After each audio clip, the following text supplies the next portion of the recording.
I believe I am streaming now.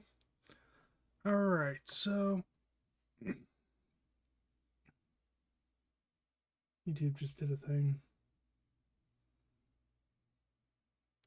Okay, it looks like it's working. Alright, so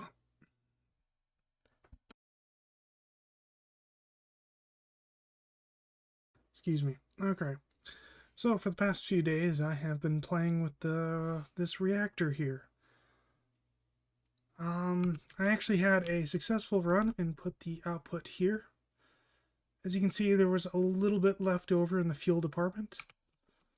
This time I made the mistake of trying to completely go through all the fuel. Whereupon I have made some rather interesting discoveries. So, the amount of fuel left in it determines two things: how quickly the thing heats up and how quickly the thing cools down. The less fuel in it, the faster the heat builds up. And, fissile fuel, burnable fuel, whatever you want to call it, usable fuel. The more usable fuel you have, the lower the heat. So the less usable fuel you have, the higher the heat, the faster the heat builds up.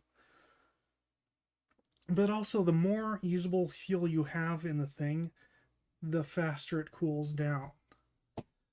This thing has been in stopping status for probably like 24 hours now. I'm not sure how long it's been. It's been quite a while. And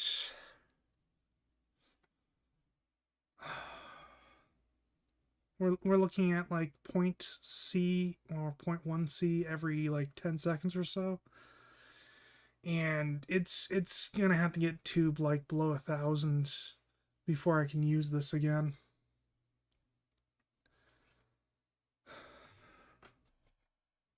So I think in the future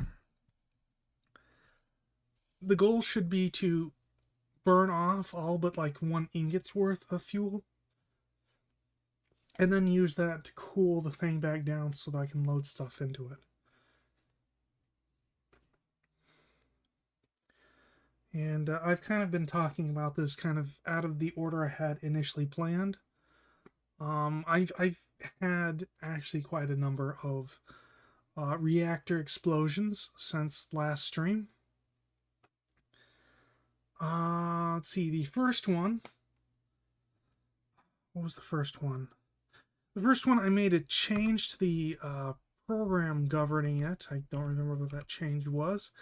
But there was some sort of syntax error, so it stopped pumping in energy, which caused this to plummet, and then the thing quickly exploded.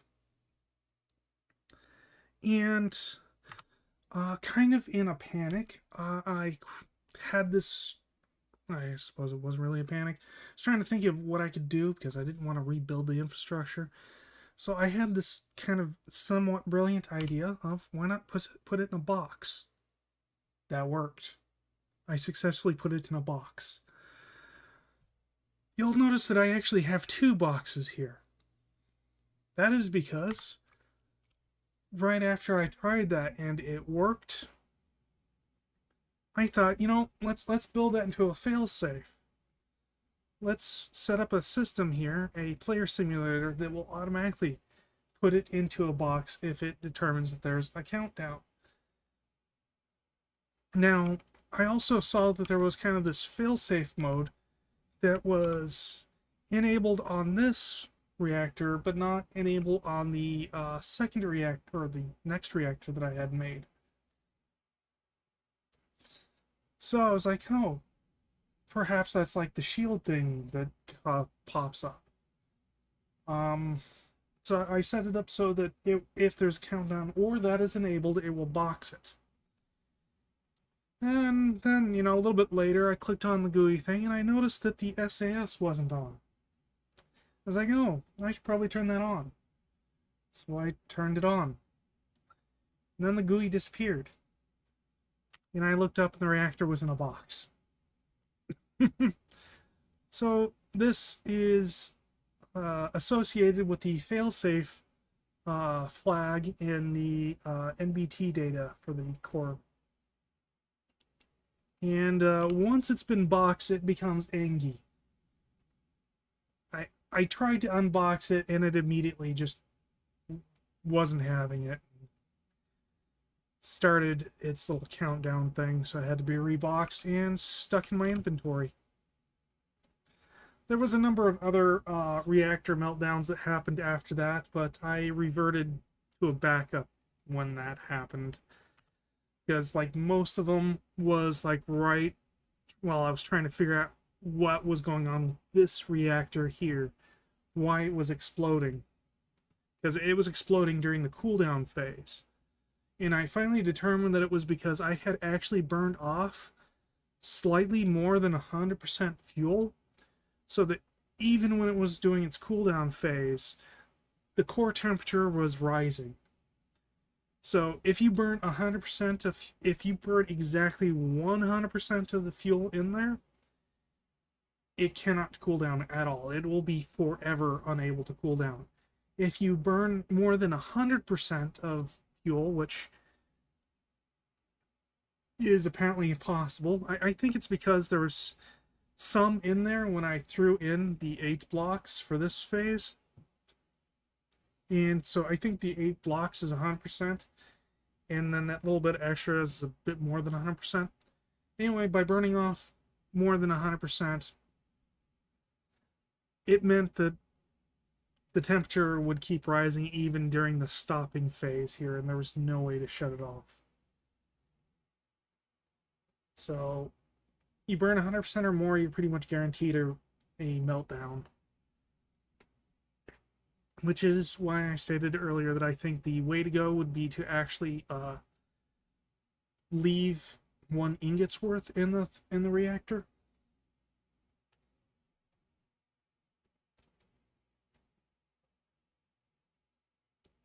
So that way you can cool it down a lot faster than what this thing's going, because this thing's going at a bit of a crawl here.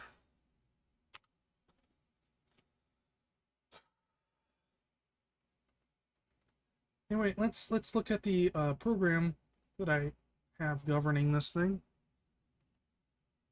Okay, so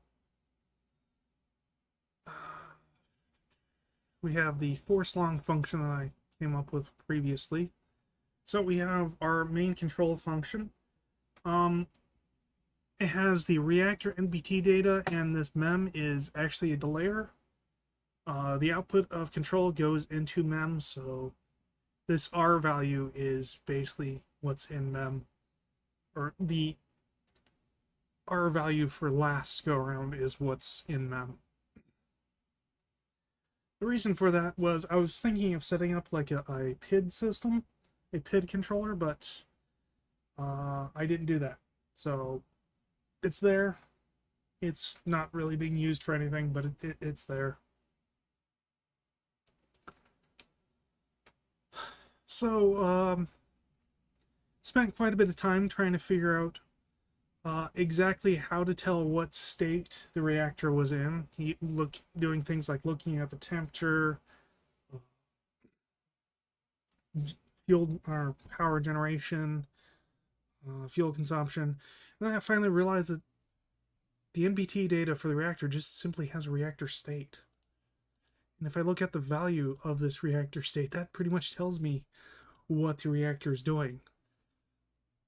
If it's a value of 1, that means that it's in an off. It's off, in an off state. Doesn't require power, no heat buildup, doesn't even need fuel in it. Warming up is obviously your initial warming up phase where you're dumping power into it and getting the shield and saturation up to an acceptable level, and the temperature up to above 2000, I believe it is. Then you have your running phase, or State 3 is the running phase, which is when it's generating power. And then you have your shutting down phase, which it's currently in. If I pop out here, kind of see that is the current state that it's in, the running phase, or the shutting down phase. Oh, I forgot to take the terminal off the screen. Whatever, it's fine. Yeah, no, I will actually show that. I'll just leave it on the screen. I'll just do this. There we go. You can see the 4. This 4 here. That is the current state of the reactor, which is shutting down. This is basically you only need power to the shield. You don't really need to pull anything from saturation. And cooling phase is kind of interesting. I didn't actually know what phase 5 was, but I discovered that the source code for this mod is actually available online, and I went and looked it up. And this is when the reactor is cool enough that you don't need to power the shield, but it's still too hot to re-engage. So you have to let it cool off before you can get stuff out of it. And then phase 6 is the kaboom phase. That's when it goes critical. Okay, so just kind of go through these stages. I have no idea what that was. Alright, well, I don't think it was anything important. Alright, so warming up phase. We're just interested in getting saturation and shield at 50%. So I have the target set to 51%. And just dumps power in until we achieve the desired level. The running phase, tried out a whole bunch of different things. I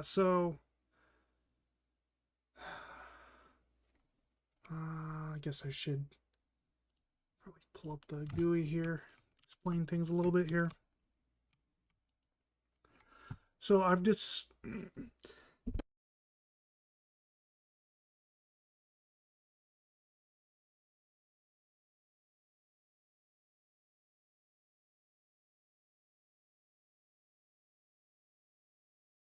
me again. Okay. So I've discovered the containment field doesn't actually seem to do anything. It only seems to do something when it hits 0. If it hits 0, the thing goes critical.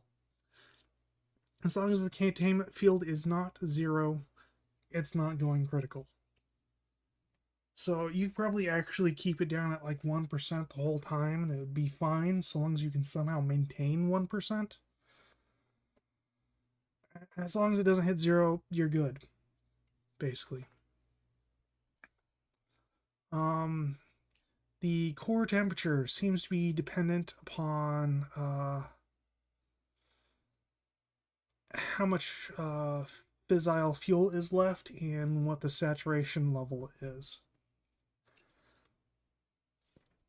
So the more fissile fuel that's left, the colder it'll burn, but also the less power it will generate, and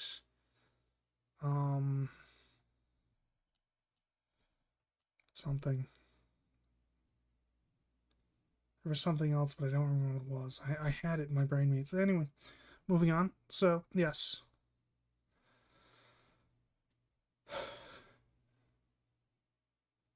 So, yes. The more fissile fuel, the colder it'll be. The less fissile fuel, the hotter it runs, basically. Energy saturation also affects the temperature. The lower the saturation, the hotter the core will be. I think it's because it's generating more power, so like you can control how much power it generates based on saturation. 100% saturation, it's not going to be generating any power. 0% saturation, I'm not actually sure what would happen. It might go critical.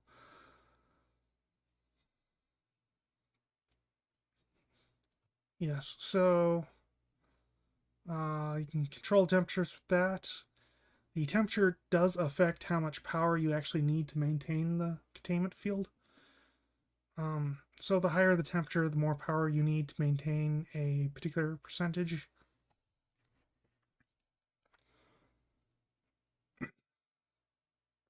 Which is kind of how high temperatures kind of get out of control quick. Because you eventually get to a point where you cannot pump in enough power to sustain the containment field for the given temperature, and the thing just goes critical.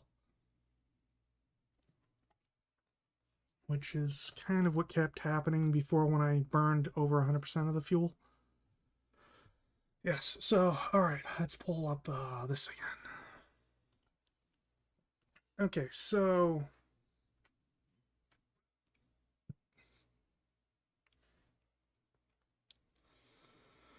Alright, so I'm pulling a bunch of values here from the NPT data. I'm calculating the heat ratio, which is temp divided by max temp. Now, I actually pulled up a screenshot of this in a photo editor to figure out what the maximum temperature was, because that's not exposed by the NPT data. And the top here is about 10,000. So right now you can see that we're over what this meter can show, which is actually not a problem. I thought it would be. I thought if it hit maximum temperature, it was just going to go critical immediately. The power required was going to go to infinite. It didn't, to my surprise. And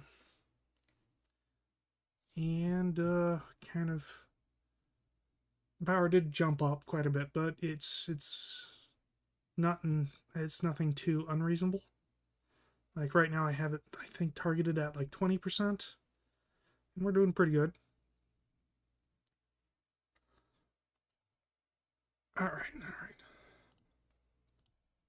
So there's a value. Oh, I was actually going to talk about that. So this field input rate here, supposedly, this is the amount of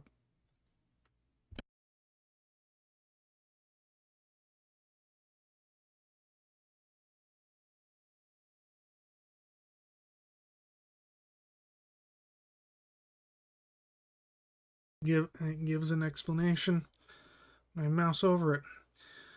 So supposedly, this is the exact amount of power input required to maintain the current level of shield strength. I've determined that's not quite true. I've actually tried just dumping in that number before to see what happened. Field just collapsed instantly. Which is odd because like the power that I'm actually inputting, I think, is less than that, or was at the time. So you would think that it would do better, putting in this number, which was actually higher than the number that I was putting in. But no, I did that, and that just field would collapse instantly. I have no idea why. The system wasn't erroring out. It just wasn't putting in enough power for some reason. I don't know.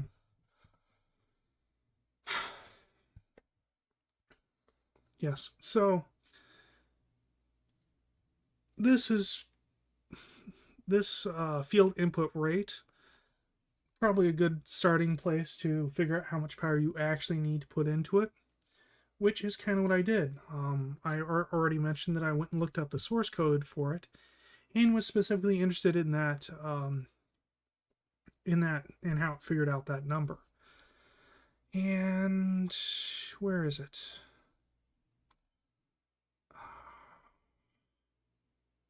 Here it is. Okay, so how it actually figures out that number is this would be the percentage of the shield that is full.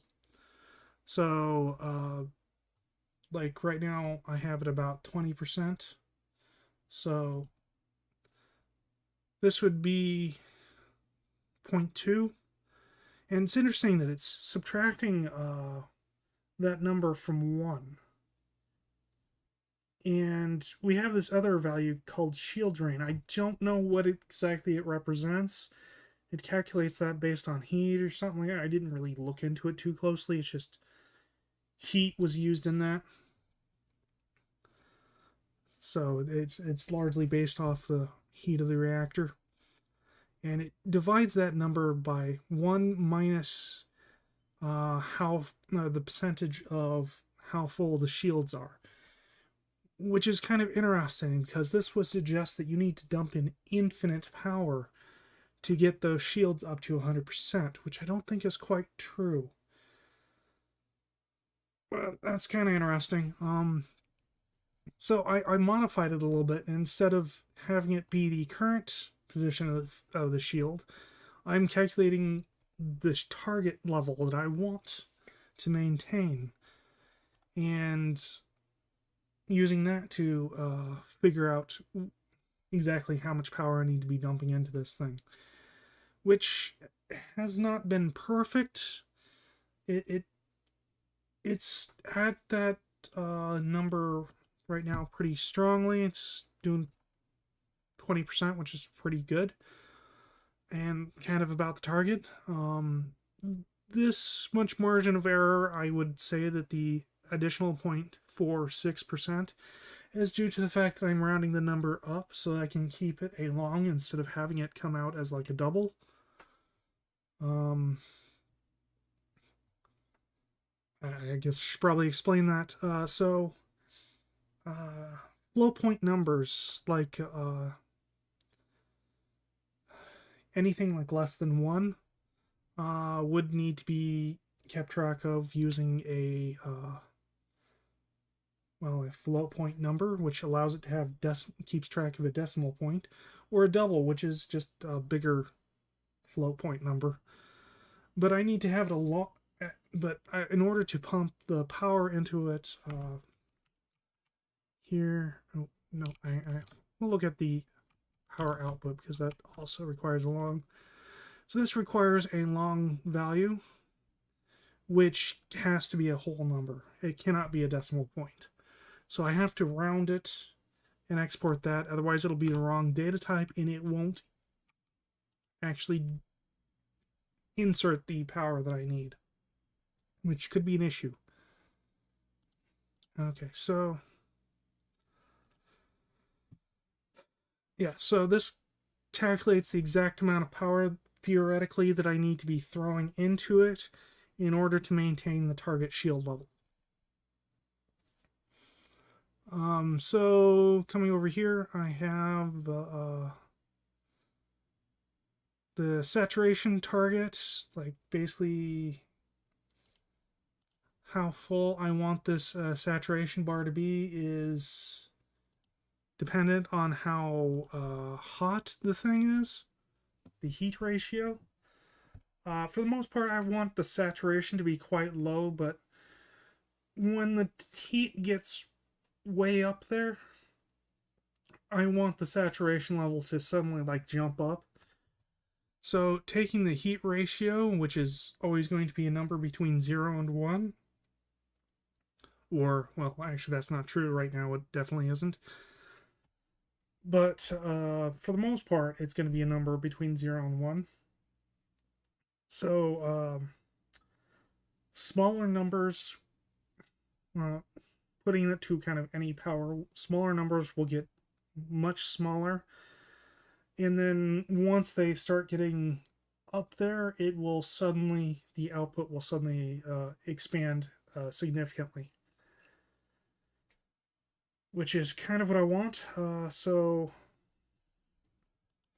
when the temperature is like below like this level here, saturation is like way down here. But when it starts to get up above like 9,000, 9,100 or so, then the energy saturation level just suddenly jumps up to try to slow down the reaction and maintain control over that heat generation. Now, originally I had it set up so it would actually just go all the way up to 100, but I've since put a cap on it. So if we have fuel greater than 10, I think that's nanobuckets. So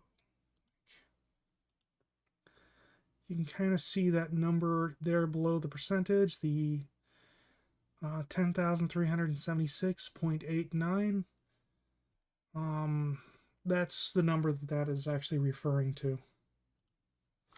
So if that is greater than 10, well, and here that's actually a display of how much it's burned through. But when I pull it up in the thing, it's actually this value is actually how much burnable fuel is actually left. So it's kind of the inverse of the number that's actually in the GUI. And so if there's 10 left, then if there's more than 10, then saturation target is currently 0.5. Like for a while there, I had that as a high number, and then kind of realized I didn't need it to be so high, so I set it to cap the saturation at 0.5. So it'll only go up to about halfway now currently. But it also increases the shield target, because the shield target gets the amount of power required to maintain the shield kind of gets a little crazy. Without that, wait, set target. Oh, right. That's after it's been calculated based on the heat. I was confused for a minute there.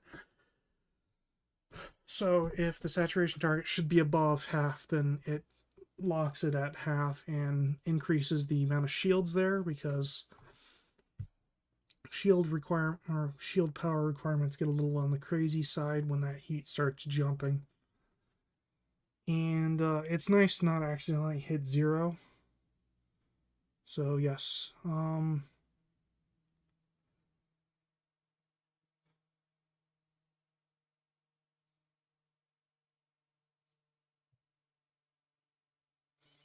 and of course if we have less saturation, then no, this is if our saturation levels are higher than the target value, then we pull out the excess power. Otherwise, if fuel is less than 10, then do not pull out any power whatsoever. So the saturation will quickly hit 100 and it will stop the reaction and kind of force it to wait for me to come push the shutdown button. This is going to have to be adjusted. I'm going to need to figure out what 1 ingot's worth of fuel is and change that 10 to that number. Yes. And I think that's pretty much it for that. Just this little bit here, which we can't pull power out, or we can't pull power out from the shields. So if somehow shield input is less than 0, then we just set it to 0. Okay, now the shutdown phase. Pretty simple. Shield target is at 20%. And that's pretty much the only thing we look at. That's all we're interested in, is maintaining those shields while the thing cools down. Once it hits cooling phase, it shouldn't need any power anymore being input to maintain the shields, so we're just not inputting any power at that time. Hopefully it doesn't go critical when we actually get to that phase. It's probably going to be a while before that happens. Yes. And of course we have the functions to separate the output of this into usable values for the power inserter and power extractor. And then of course we have our failsafe function, which looks at to see if the reactor is currently counting down, which the explosion countdown will be greater than -1, or if the state... Wait.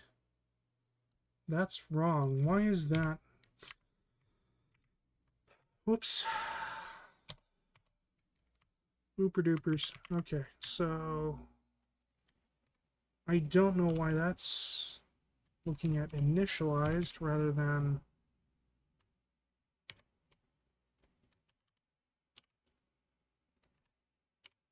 There we go. So if the reactor state is... Let's see if that causes it to go kaboom. Good, good, good. No syntax errors. No kaboom. And no accidental boxing. Good, good, good, good, good, good, good, good, good. Okay, so if there's a countdown going on, or it's in the explosion state, then we hit it with a box. Pretty simple, pretty straightforward. Now, there is an issue with this function being in the same file as everything else. I should probably actually put that into its own little file, so that way if there's like syntax error in here, this is still able to function just fine. But I haven't done that, so yeah. That's pretty much this reactor. It's probably going to take a couple days for this thing to cool down. And you know what, now that I've shown off this, I can throw all this into the system.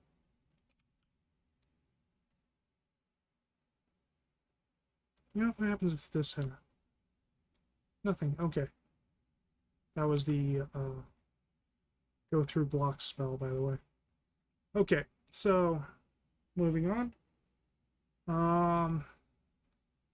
So the first successful run through that resulted in the chaos shards and the whatever almost completely filled up my induction matrix here, but I have significantly increased its capacity since then.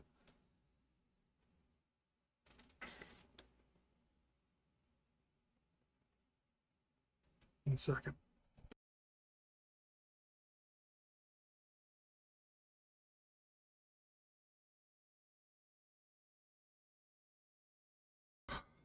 Excuse me again. Okay, so before I had... Oh, come on. I hate it when that happens. Like, when I mouse down here, my little Windows bar thing pops up, so while on stream it looks like my cursor is hovering over the search function, but no, it's actually hovering over the taskbar, and if I click, I open up a different window. Get out of my face. Okay.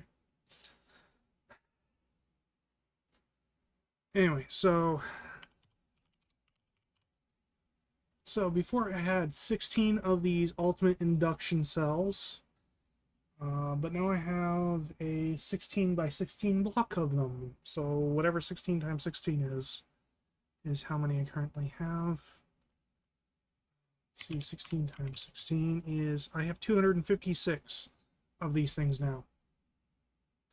Which actually might tell me, yeah, tells me right there, I have 256 cells now rather than 16.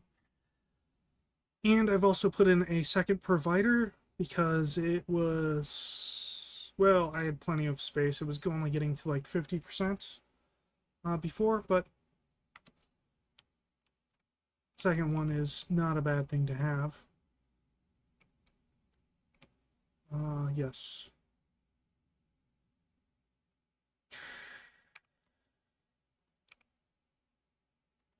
Let's see what else in the notes.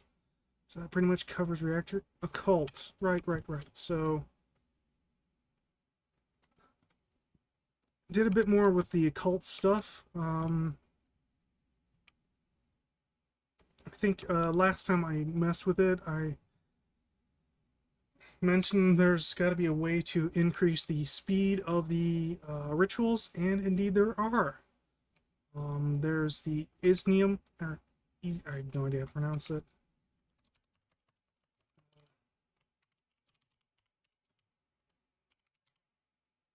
So we have isnium sacrificial bowls, which speed things up. I can't remember by how much.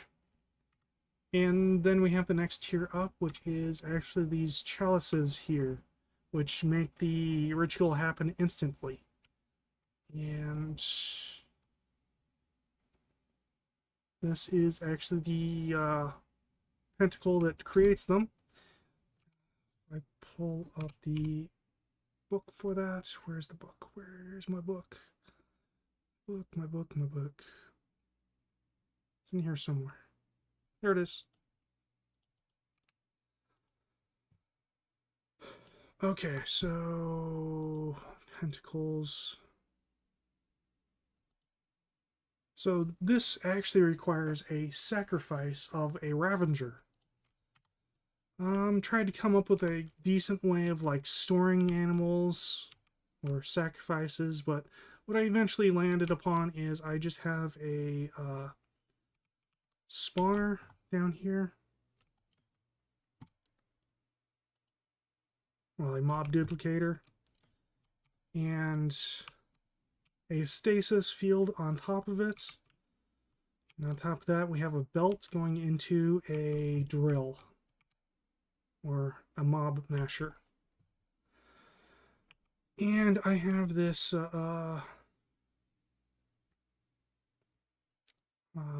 this thing controlling it. Actually, we could probably look at the script for that. Once I figure out where my went, there it is. Okay, so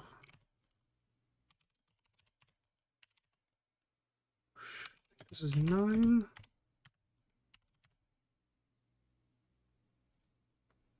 That doesn't look like 9. I should look. It's 10. 10.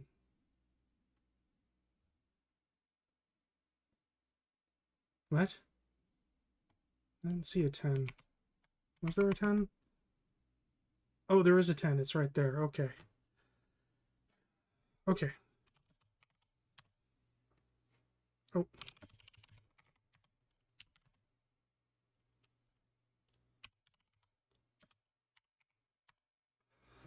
Okay. So we have our functions here to spawn, which tries to figure out what sacrifice is needed for a ritual and puts it into the spawner or the mob duplicator.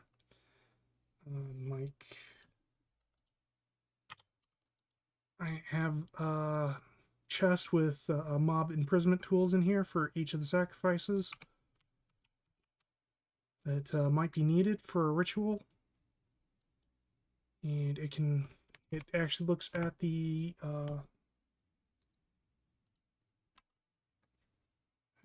contents of it to make sure that it's lined up right. You know, we should probably just go over this. So to spawn in is responsible for sticking the Pokeball or the mob imprisonment tool into the mob duplicator. So it looks to make sure that there's a ritual currently active, and that a sacrifice hasn't already been provided. Because if a sacrifice has already been made, then there's no point in trying to make another one.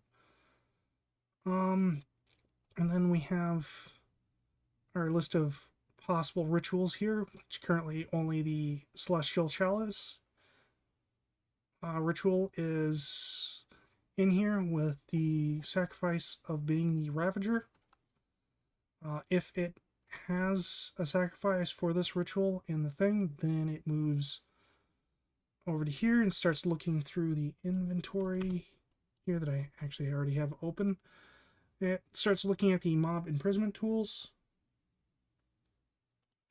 and which I actually have as Pokeball in here. So if it finds mob imprisonment tools, it looks at the NBT data of the mob imprisonment tool and checks to see if the entity that's in the imprisonment tool is equal to what's required by the ritual. If it is, then it adds it to its list, which it determines what gets put into the mob duplicator. Okay, and then we have the spawn in function. So I believe the mob duplicator is set up to function if it receives a continuous redstone signal. As long as it has a redstone signal, it'll continue spawning them in, or trying to spawn in a mob. If I did it based on pulse, it could cause issues where it like low might have like low power or low experience in the thing, and so can't spawn in something, and it would just skip it and lock up the whole thing, which is not ideal. But anyway, it goes through, does the same checks as up here, and then it looks at the mob imprisonment tool inside of it, make sure that matches what's for the ritual, and if it does, output's true, otherwise false. And then after the ritual, or I guess at any point, it looks to make sure that the Pokeball or the mob imprisonment tool inside the mob duplicator does not contain a needed sacrificial mob. So if it's needed for the current active ritual, then it won't pull it out. Otherwise, it pulls out the ball. And that's pretty much all there is to it. Because there's a Eldritch Chalice here, the ritual will happen instantly. I can come up here and I can order Chalice. I don't know how to spell Chalice, so we'll just go from this angle here. There it is. Celestial Chalice. Order of 1.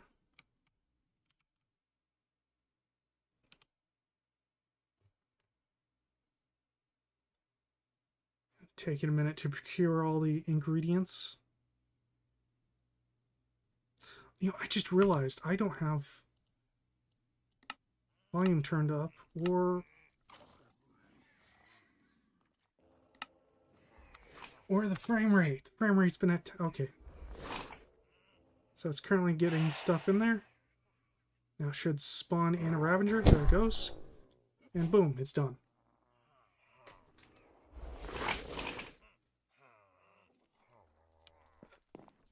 When I play, I often just play it as mute and at 10 frames per second because I don't really want to stress out my hardware, and I often have a YouTube video playing in the background. Pretty much it. Oh, also, if I look at the Celestial Chalice here, you'll see at the very top of the thing, it actually lists 2 pentacles here. And indeed, like, it does indeed seem to contain the, like, a smaller pentacle, small invalid pentacle inside of this larger one. So the Orian's Unbound Calling, which I actually have down here. So it actually contains this pentacle in the center of that. So it might be possible to use the rituals for like that pentacle in this one. And same with like ones over here. This one's got 4 possible pentacles that seem to be valid. Now, I haven't tested it out, but based on that, it might be possible to have a much wider range of rituals available to you than I had previously thought. Like, I had thought that each pentacle was kind of somewhat unique, and so you'd need to have like the exact right pentacle for a ritual, but you might not be able to, or might not need that. Look at it, like this pentacle is like the center of this pentacle, except for some gray stuff. But if you look at the chalice, it says that this contains this one here. So this is Eventus, or Evenus Spectral Compulsion. And if you come over here and look at this, the Spectral Compulsion is one of the valid pentacles for this. So that might not be needed for this, and I believe even that is in this, maybe? Yeah, so both of those are in this one here, as well as 2 others. Actually, it might be that one that's down below. Yeah, so like, Those 3 are in this one. And just interesting observation. Wish I'd noticed that before I made this one. But oh well, whatever. It is what it is. I might condense them, or try to condense them at some point later on. For now, I'm not going to worry too much about it. Let's see, what's next on the list of things to talk about? Fishing. Yeah, fishing was a pain in the ass. Okay, so I wanted to make a time in a bottle. Now, in earlier Automodiums packs, this was a reasonably cheap early game item, but that's been changed for some reason for this one. For this one, I would say this is a kind of more of a late game thing. And, well, these things right here, these 8 items, not really too big of a deal to get, like Evilcraft Vengeance Pick, which is made from just hardened blood and dark sticks, which is made from undead planks. Pretty simple, straightforward. Fluix Pick, pretty simple, straightforward. You have the B upgrades, productivity upgrades, and the speed upgrade, and the Easnium Pick from Cultism. Blaze Gold Pickaxe, which pretty easy to get the materials for. All of that pretty simple. The part that wasn't is this Neptunium Pickaxe, which requires Neptunium ingots. How do you get Neptunian ingots? Well, according to JEI, the only real way to get Neptunium stuff is through bees. Through Neptunium bees.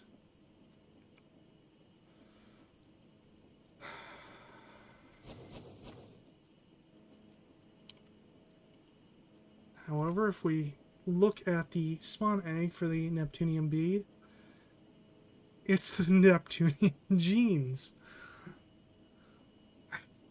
So, I did a lot of digging on the internet to try to figure out how to get this stuff, and the answer was fishing. Everybody said you had to go out and fish. Okay. So I got myself some vanilla fishing poles and went out and just did quite a bit of fishing. Got a lot of fish, not a lot of anything else. In fact, I got exclusively fish. Fish and bees, really. Kept getting fish, oops. I keep doing that. Kept getting fish and bees. I then tried the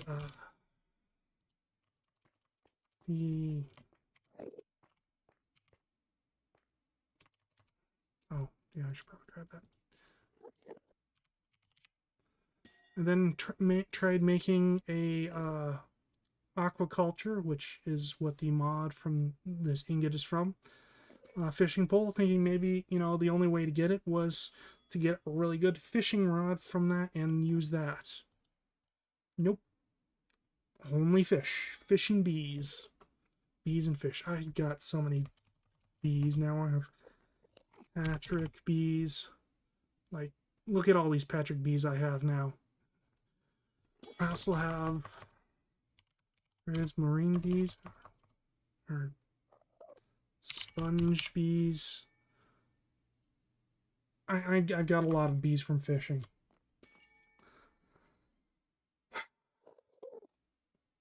Got a lot of fish from fishing. But could not get any Neptunium, or actually even any sort of treasure boxes or treasure things. So the next thing I tried was these fishery things here, marine fisher. I put in 400% speed increases, so they were just producing stuff, and they'd get fish and treasure boxes, which was better than what I could get.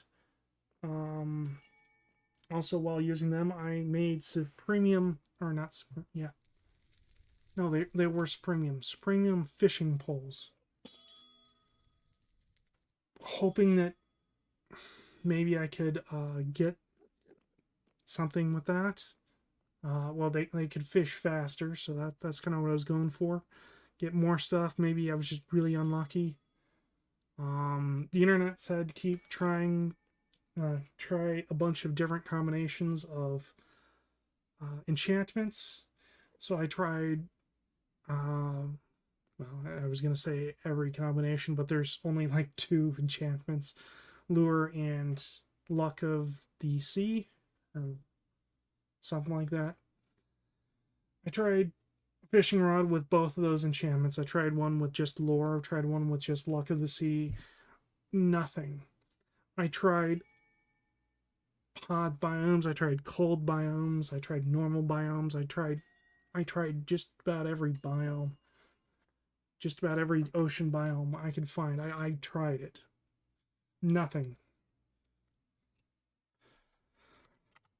And then finally I came upon a post suggesting to use these pedestal things, which apparently can automate fishing. You just stick a fishing rod on top of it and they'll automatically fish for you. These are getting Neptunian stuff and things that aren't fish.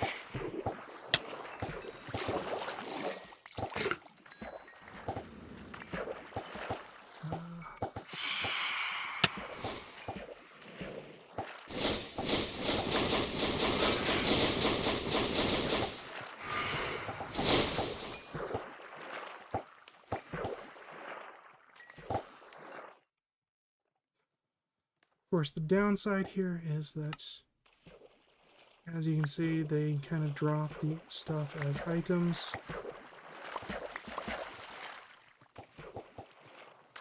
And they also get armor pieces, which is kind of annoying.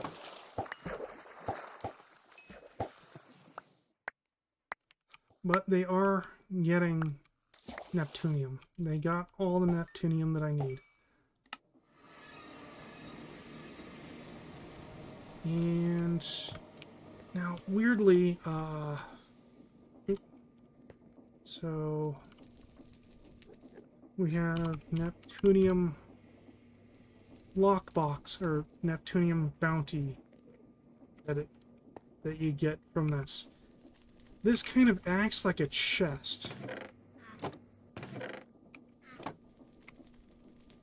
In that you get the contents of it by placing it down, and then you can remove it. But it doesn't actually act like a normal inventory thing, so you can't pump the items out of it. Instead, what I've kind of done is I've set up this, well, it's the glass thing here. So, ones that have NPT data or stuff in it will arrive in here, allowed by this filter. Ones that have nothing in them are blocked by this filter, whereupon it will set them down, and then it will just break them with a pick. I don't think the pick has any enchantments, it's just a pickaxe, which will cause the items to drop on the ground, and I have a void hopper here to scoop them up.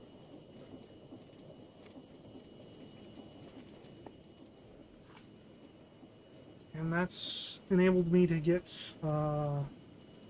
Neptunium and Neptunium stuff out of those chest things. Now, one of the contents of those chests is actually the bee larva, which, as you can see, I have 31 now. But I have more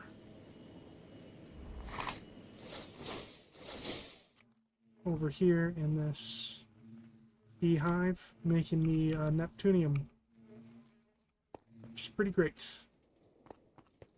And I was able to get enough to make a time in a bottle.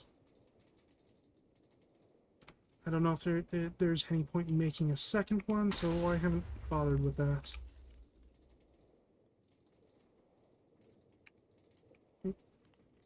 There we go. There.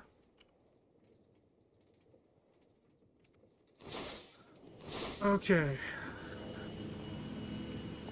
And since I'm looking at it, I might as well explain this. This is actually to drain out potion bottles. So I frequently get a bottle of some sort of random potion. It'll wind up in here. Oh, we just saw one go through. It'll come through here, drain the potion out of the bottle. Empty bottle will go back into the system, and the liquid potion will go into the system here. That actually moves it over to the interface where all the other stuff is going into. So it's stored in the applied energistic stuff as fluid.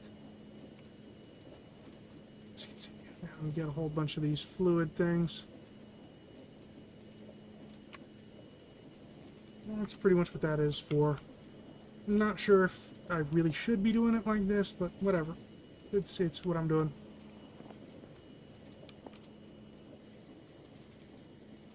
Let's see what was next on my list here to talk about.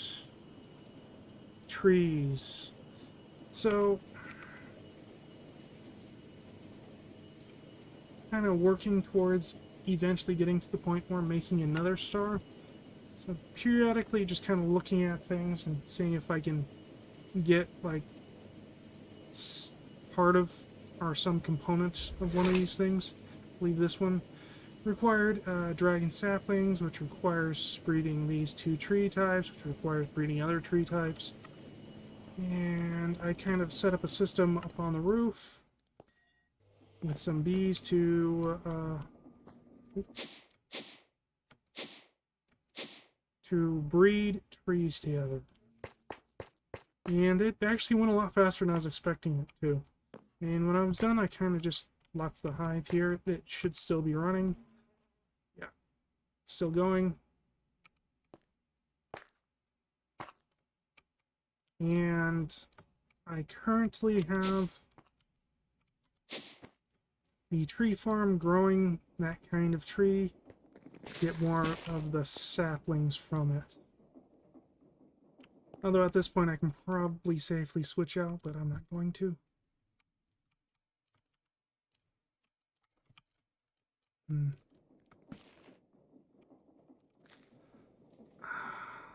know, I'll bet you that the reason why those aren't growing is because of light levels.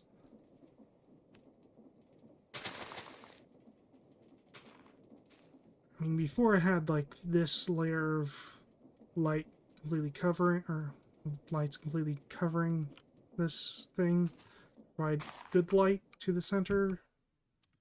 Now it's not there because obviously these trees needed a bit more room. Alright, whatever. That's a problem for later, for another time.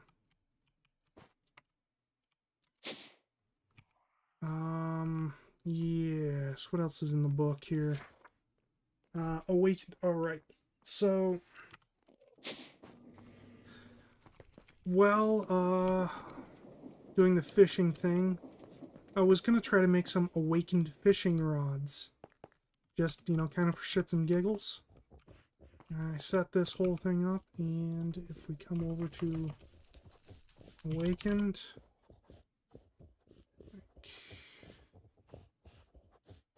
the Awakened Sword requires these things, which requires Awakened Supremium Essence, which is made in this altar thing, but it requires this dust here. How do you get the dust? Well, you get it as a drop from the Wither or Ender Dragon, but they have to be killed with an essence weapon enchanted with the Mystical Enlightenment enchantment. Which means that the sword I was previously using to kill dragons wasn't going to work. So I made a new sword for the dragon farm and ran it a little bit. It's now using this sword, which is... It was originally just a premium sword, but I ran it through the process of making it an awakened Supremium sword, which causes it to do just slightly more damage. Not really sure it was honestly worth it, but whatever. We got that there. And I have also modified the Wither farm a bit. Where's the thing? There it is. So come down here into the Wither farm.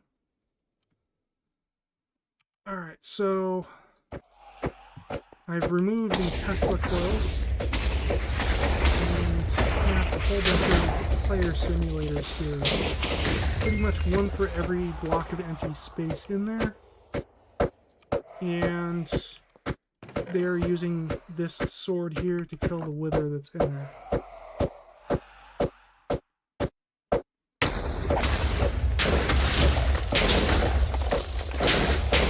As you can see, it's pretty effective. So I'm getting them from both this wither killing and the Ender Dragon. I've also set up another wither farm here. This is to just simply extract wither juice. Have the fluid mining drill in there, boring into it to extract the juicy ethanol. What was the stuff? I don't remember what's the juicy called. Maybe like ether or something. Yeah, it is ether. Okay.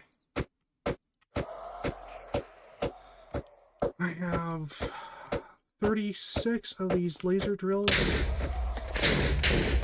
going into it, so it's at maximum speed. I'll probably put the speed boosters in here to make it go even faster. And the stasis field is being powered by this passive power generation. So I never have to worry about that wither being able to escape. Though, if it ever does, it's completely contained, so it's not really going to be an issue.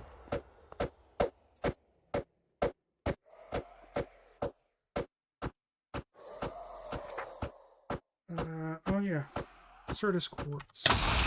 Yeah. So, the reaction chamber computer had the issue of it was constantly breaking, constantly being out of sync. It was relying on redstone signals to tell it what to do, but apparently it takes like a second to check anything that's outside of the computer. So it will check like one stack of items from here, and then like sleep for a second, and then do another thing, sleep for a second, etc., etc., which caused all kinds of issues where it would be out of sync with the system. Like, you would think that it needed to do a recipe that the system wasn't actually asking for, which would cause it to get a little stuck. I figured out how to fix that. So instead of using redstone for the system to communicate what recipe is currently being active in the reaction chamber, instead I have a block reader on the pattern provider.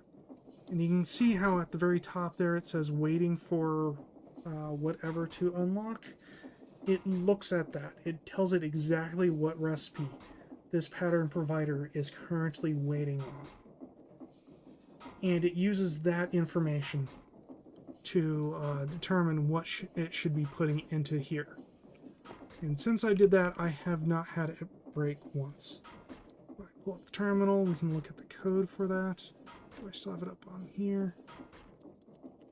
Maybe this is it.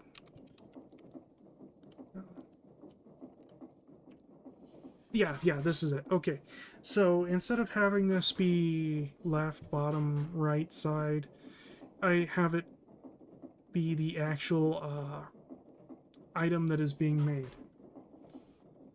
And instead of a redstone thing, it's the pattern block from Block Reader.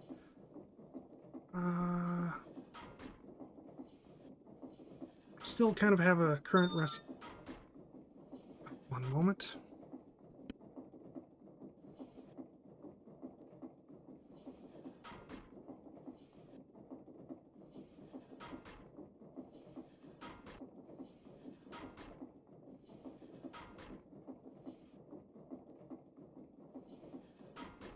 Important. So we have our current recipe here. It, instead of it trying to pull that from the redstone, it actually just kind of gets that from the NPT data, which is under a value called unlock stack. And the exact recipe is ID, so unlockstack.id is the exact NBT path for that, the recipe. I have it in two separate sets because I'm making sure that it's actually locked. Because if it's not locked, I don't think that exists. Anyway, so if there is a recipe, it tries to fulfill the recipe stuff, the recipe obligations, or it tries to complete the recipe. Yeah. Not really much else to add to that. Like, most of the code is pretty much the same as before. It's just no longer getting what recipe it's currently doing from redstone, and instead it's just getting it from the pattern block directly. Or the pattern provider directly. So no more screw-ups here. No more it breaking and me trying to figure out why it's not doing what it needs to do. I think that was it. It is. Okay, so bees.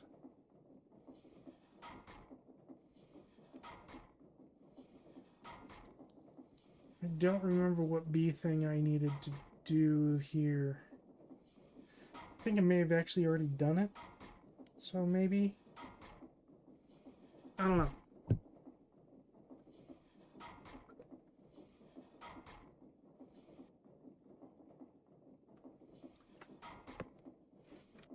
But we need the forge thing here, so maybe that will be what I work on here.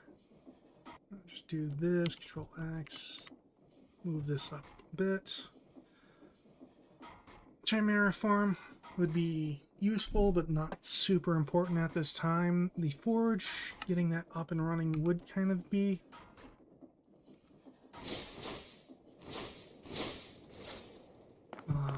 I have no idea what I'm doing with it, so I should probably do this on stream.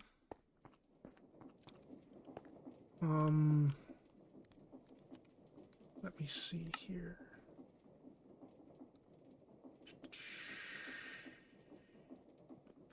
Where is the thing? There it is. So, got a fair amount of this log stuff.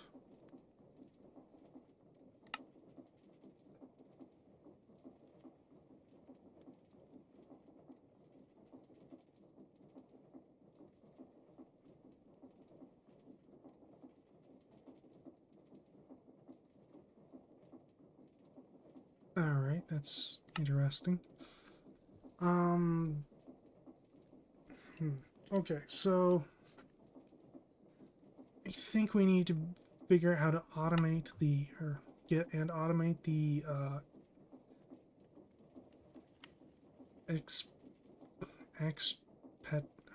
petrified orbs, which from what I understand is you throw experience into a black hole and it pops out the things. I don't know if the black hole is temporary or if it's a permanent fixture. But apparently I can get it by cooking elwood in a smelting thing. That it needed the steel, so I'm just gonna make that, but apparently not.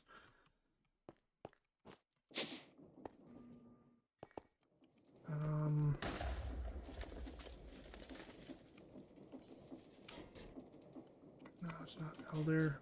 What is it?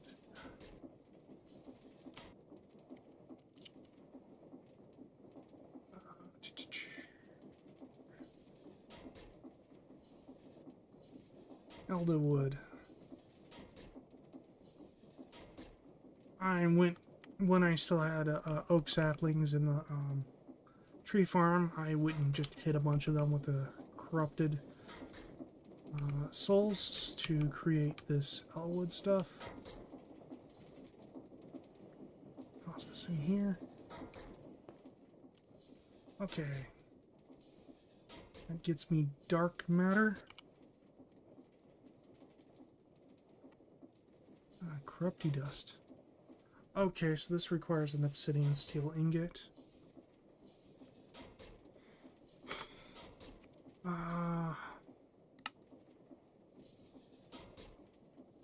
Okay, so dark matter is created by smelting elderwood.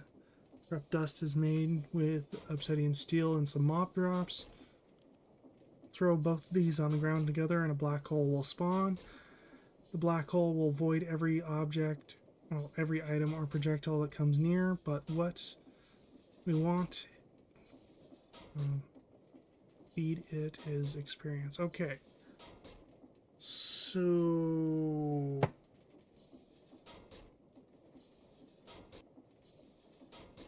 Huh. Okay.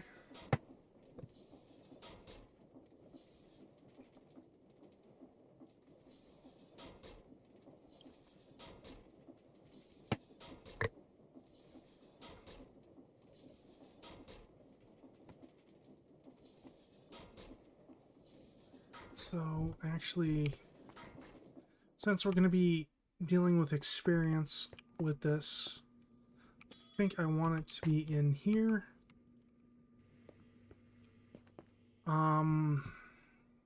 With the other experience stuff, but it's going to need to be hooked up to my applied energistics system here, which means I need to get that to cross dimensions, which means I need to build a quantum gate thing.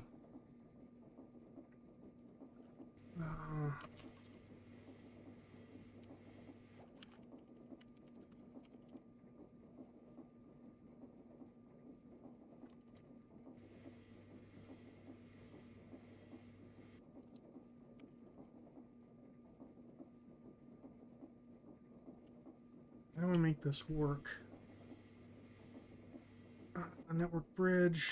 Okay, quantum network bridge can extend a network over infinite distances, even between dimensions. They can carry 32 channels in total, regardless of how cables are connected to each face, essentially acting like a wireless dense cable. Of note, both sides must be chunk loaded to spatial anchor or other. Yep. Okay. 8 of these blocks placed around ME quantum link chamber will create a quantum network bridge. Only the 4 ME quantum ring blocks adjacent to the ME quantum link chamber will accept network connections. 4 corner blocks cannot connect cables. Okay. Interesting. So we can actually connect cables to these corner things here for it. I thought it would have to be connected to the center. That's apparently not the case. That's good to know. Of note, both sides must be chunk loaded, so the spatial anchor. Okay, nope, we already read that.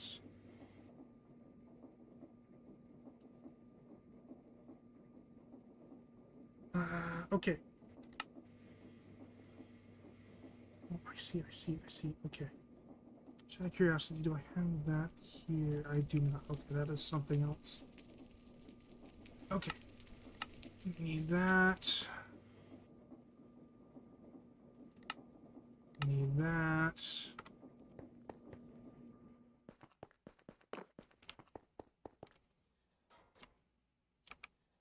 We're already on the next one. Okay. I need to make another row of crafters soon. Okay.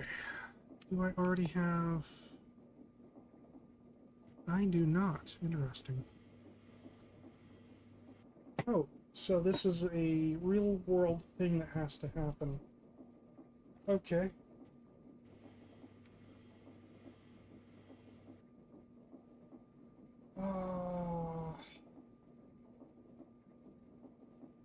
That's a little bit of an issue. It's gonna have... They're gonna have NBT data allowing them to connect to one another. So, I don't think I'm gonna be able to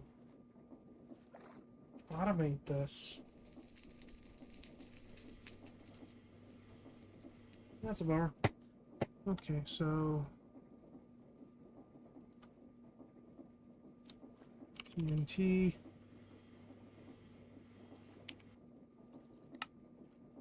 Go in that. What's the recipe for tiny... What is that? Explosive generator. Interesting.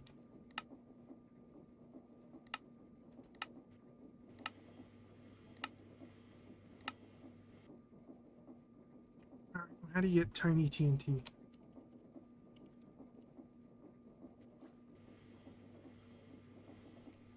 Oh, interesting. It's a completely different recipe.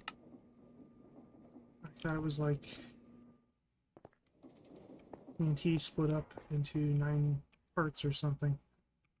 But that is apparently not the case. Okay, so looked like that was made with Singulo. 1 Singulo. Tiny TNT.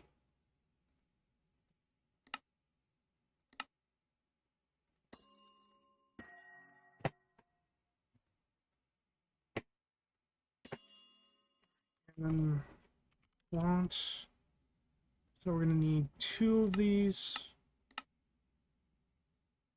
We're going to need 16 of these, I believe.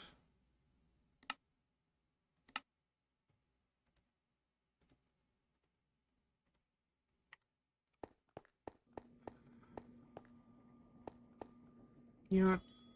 I'm going to be lazy. I'm going to do this in the corner here rather than...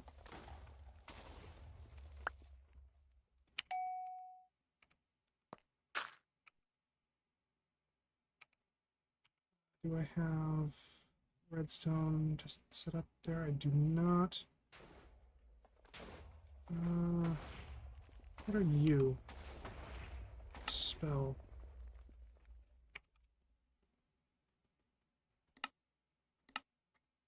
Alright. Oh, that's not the quantum singulo.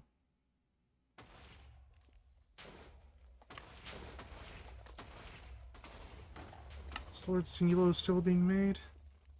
No, what did I do with that then? Oh, it would have gone in my backpack. Okay. That makes sense.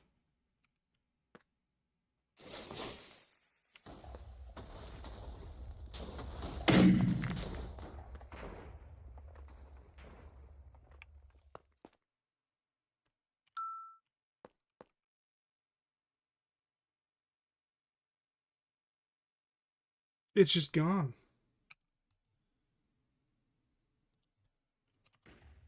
Did I misunderstand?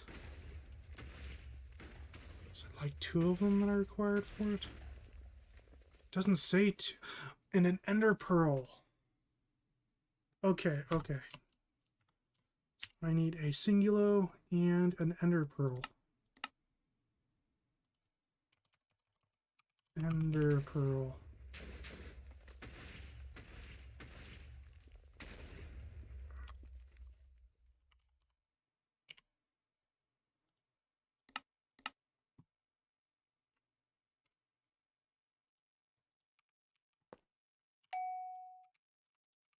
Let's try that again.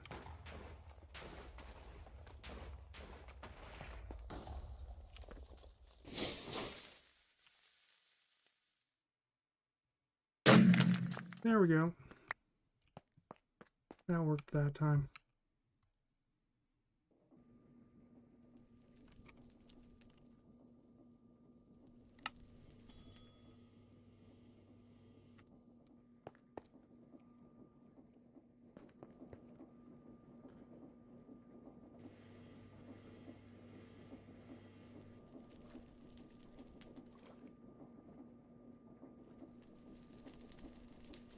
That's interesting. I wonder what that's about.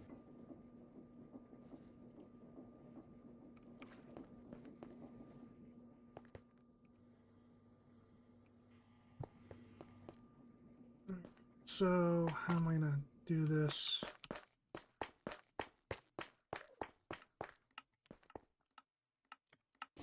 Well, I don't think I need a full-on... Oop. I don't think I need a full-on separate cable here, so maybe I can run an already existing one from this system here.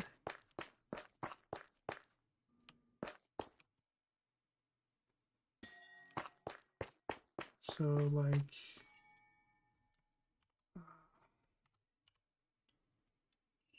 got a peer-to-peer connector here.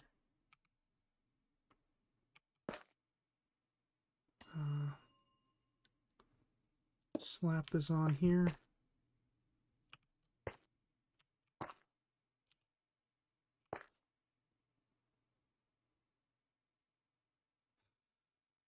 think that's the wrong way around.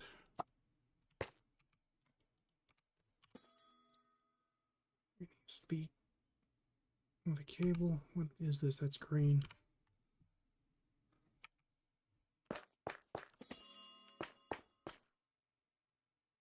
It should probably be cyan. Cyan's probably what I should be getting from.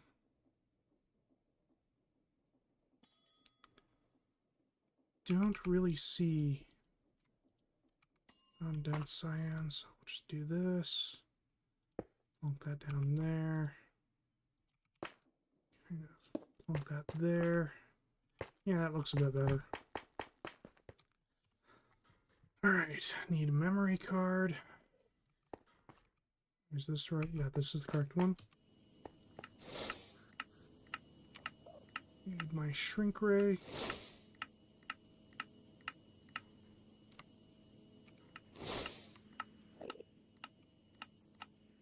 Okay, this is... Oop.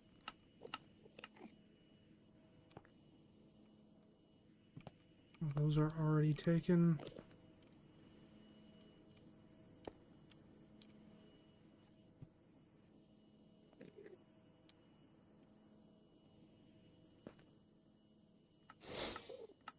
Okay, that one's taken, that one's taken, that one is not taken.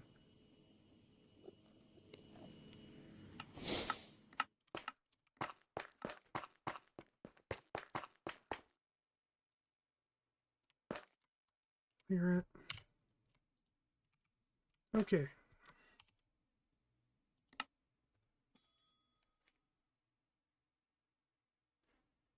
I have been making 20 of these 256 processors, so it's not surprising that it's a little backed up here.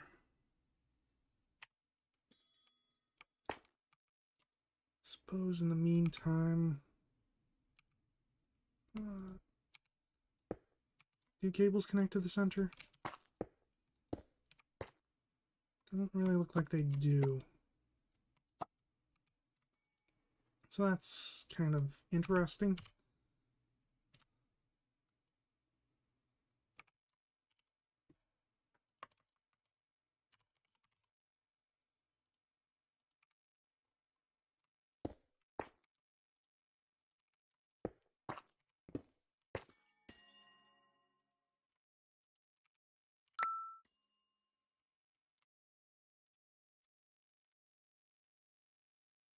That's interesting. Okay.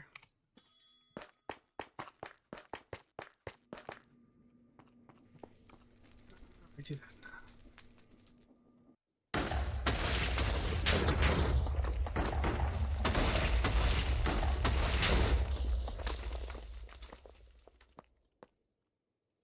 So I will kind of put the other ring kind of here-ish. I can always move this later if I need to.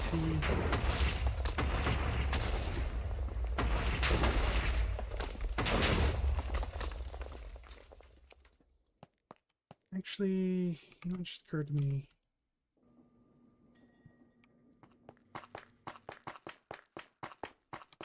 Probably needs to have a regular cable actually connected to it. Where's my... There it is. I do that.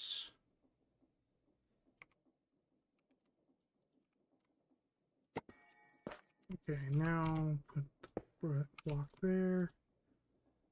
And then put the thing here. That there. Perfect.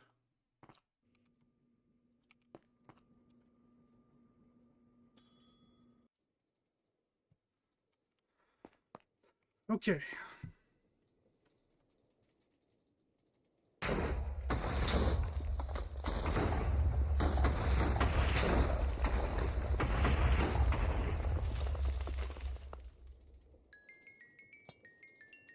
Oops. Alright, so I think...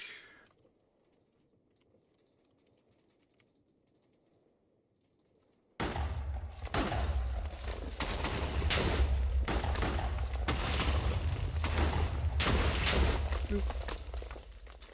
And that's mildly interesting, but not what I'm after. I think what I actually want to do here is clear this out.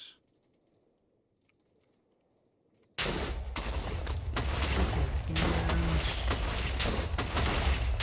I think I actually want 3 of these. Right? Okay, apparently the recipe for that is kind of somewhat messed up. Well,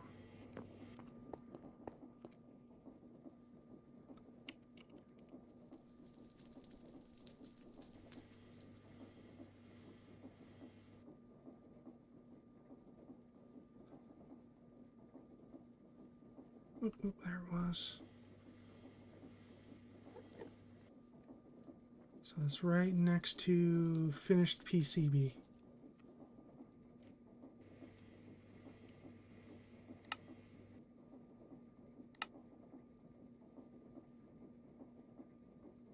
Wait, you don't have the recipe for water wheel? Huh, that's interesting. I'm gonna have to fix that. So PCB.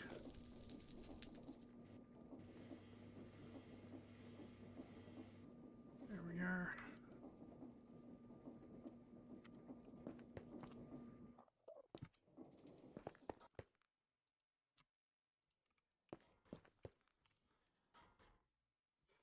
Okay.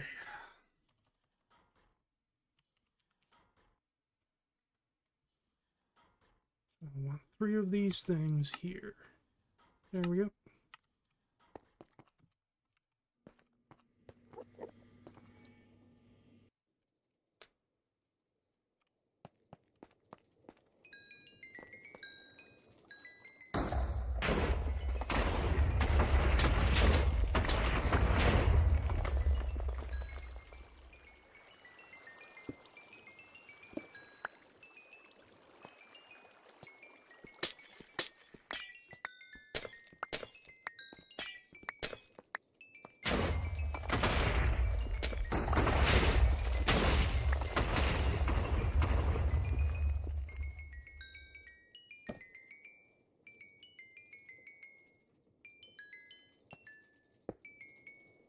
Whoops. There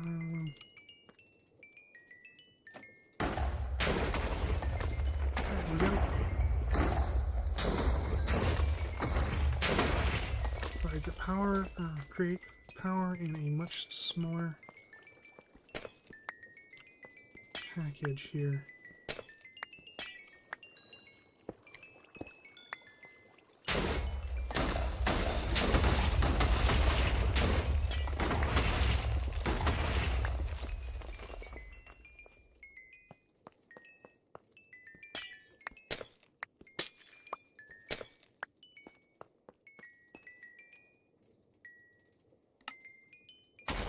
taking so long for this?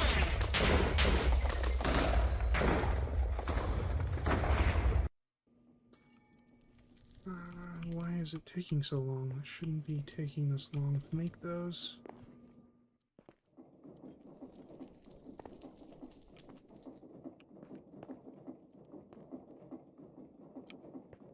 Ew, I know what the issue is. I forgot to set this to lock. So I need to cancel these.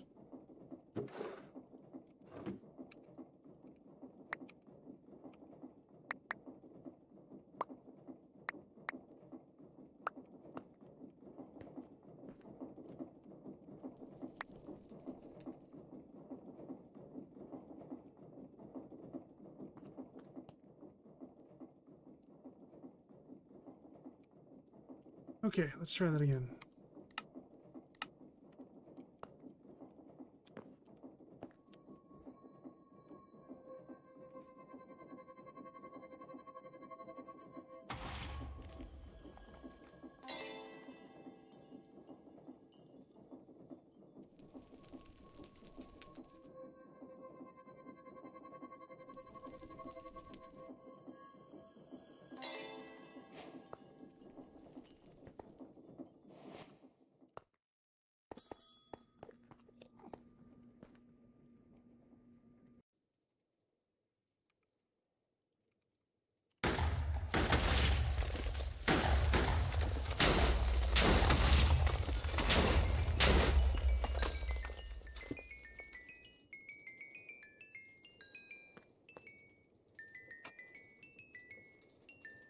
Okay.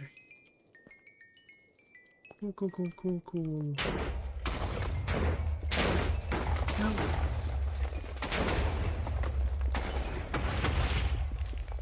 Honestly, we don't really need this anymore. We can kind of just put the clutch here. Direct the arrow. Like this. This here. There. Where's my meter? My wrench. This. Okay, and now I can put this here. That works. Okay. I'll do the same thing over here.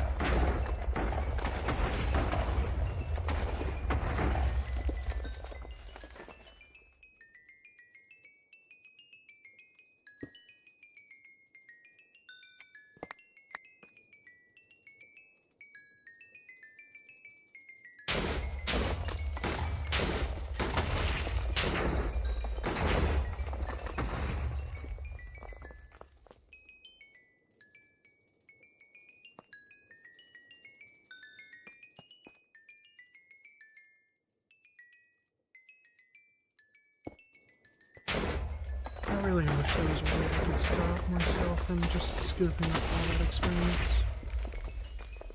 Like, it's not doing me any good to have it on me.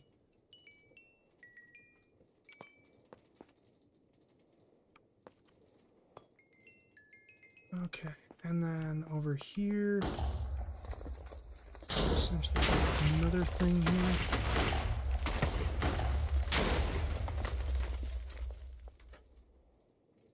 Well, actually, I'm getting ahead of myself, aren't I?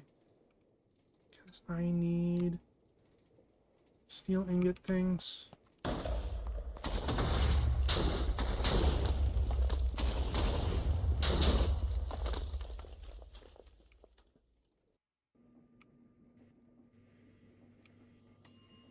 Okay, so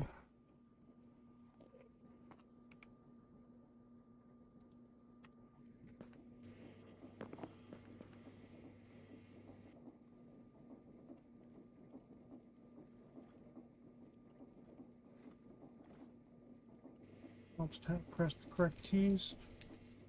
Alright, so for the time being, only way to get this is through raw iron and obsidian with an enhancer relic. Okay.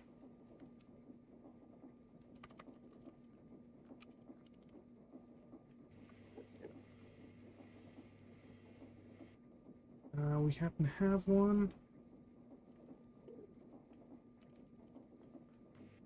I have a stack of iron ingots, or iron whatever. Obsidian. Which I don't know why it didn't condense that. It should have, but oh well. Well, that probably is honestly enough.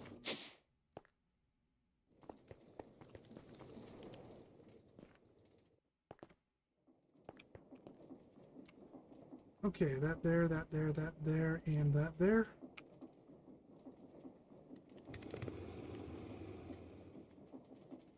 Is there a way to automate the creation of this stuff? Ah, Runic Crucible, okay. So, yes, but it's going to be a little while as it requires a tier 5 forge for that. That's fine.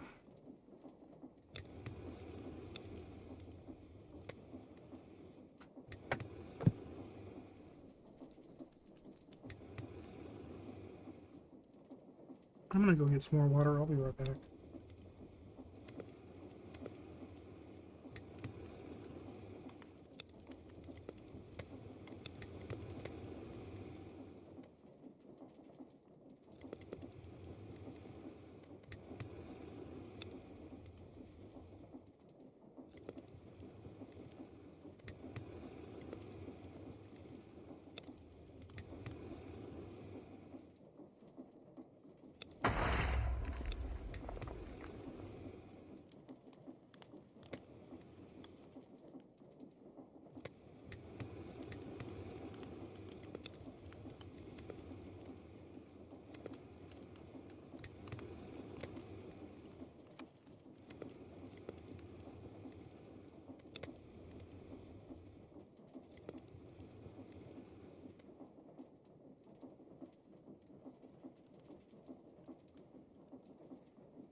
Probably a good amount to get started with. I'll just let the rest of it just continue on.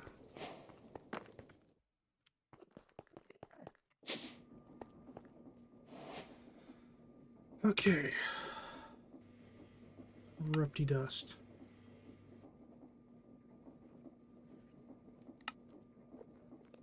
Whereas it doesn't have a recipe for this. Though I suppose we probably have a crap ton of this stuff just sitting around, so it probably doesn't need one.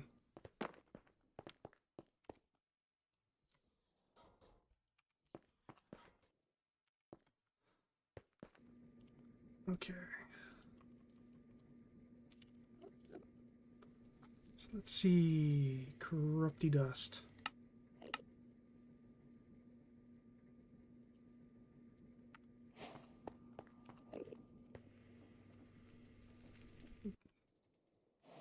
Okay, so I kind of want to make this 2 blocks up here.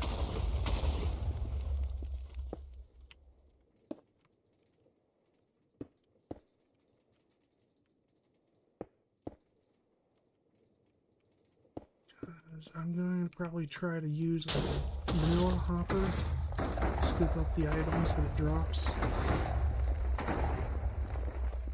Alright, let's see how this works out.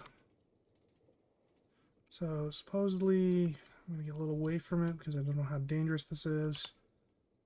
That. Of course, it works better if I don't have my magnet on.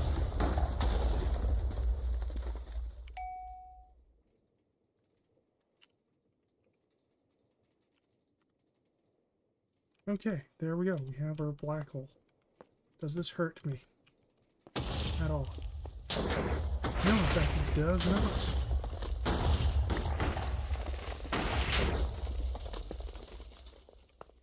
But it does destroy the blocks that I have there, which is fine. Specifically use them because I knew that would probably happen. Okay, so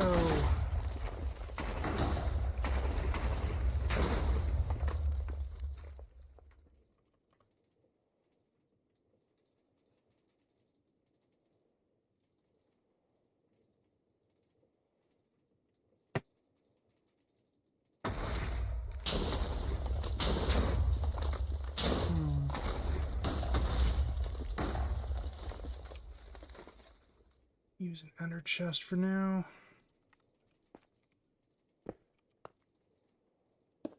it there. Hopper.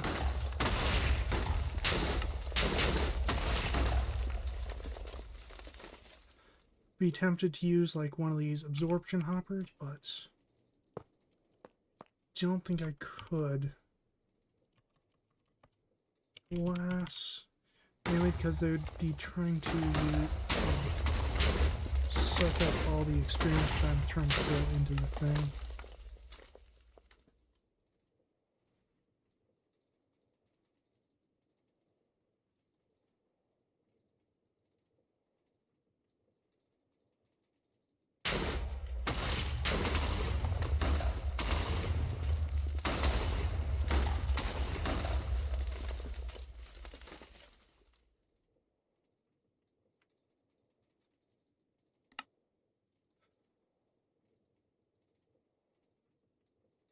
Right. I forgot I had set up so it does it in batches of 512.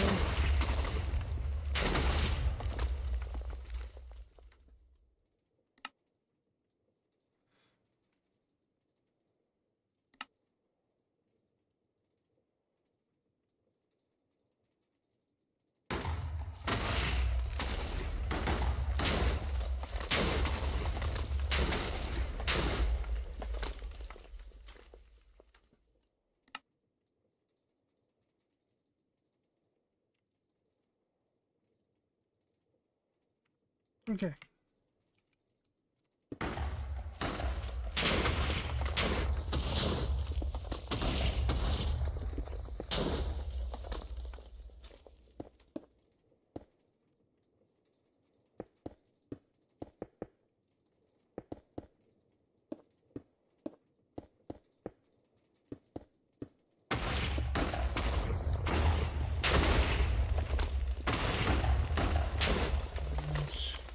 V8.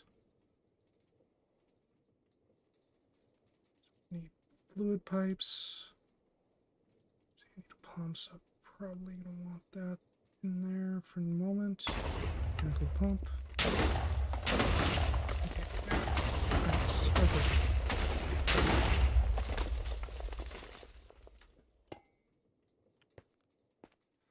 Alright. And that's not too close.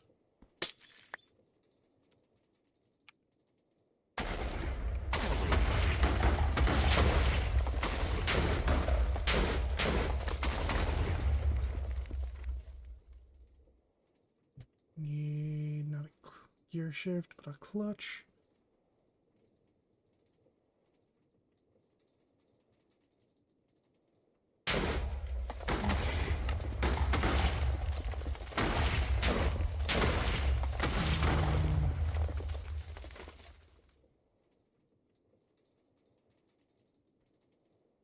Small cogwheel.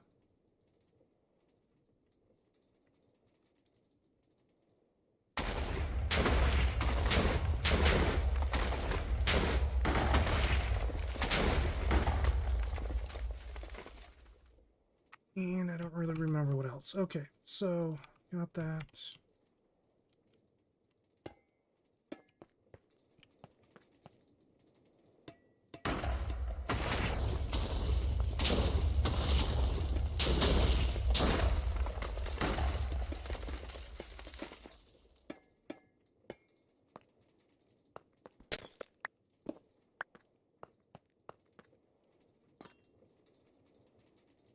Okay.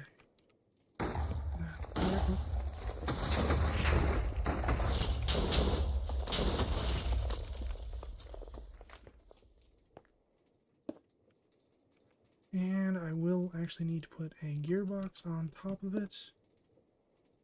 Because everything will not.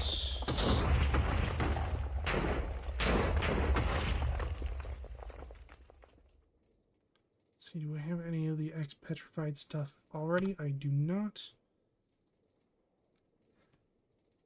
Alright, where did that wheel go? There it is. Okay. Let's just stick this on here. Rotate that a bit.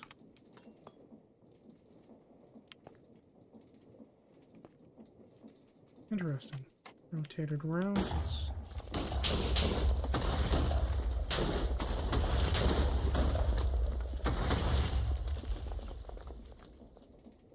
kind of hard to tell if it's working.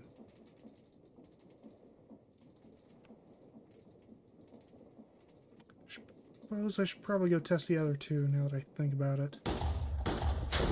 I didn't think I'd do that before.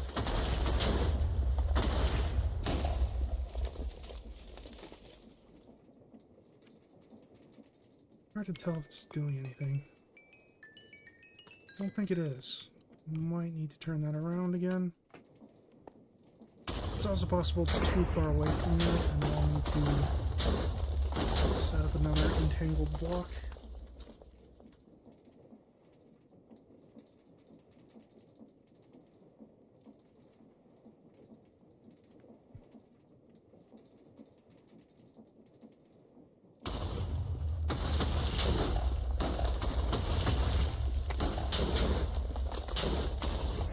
May very well be the case. I think this can only go 16 blocks, and that honestly looks like more than 16 to me. So.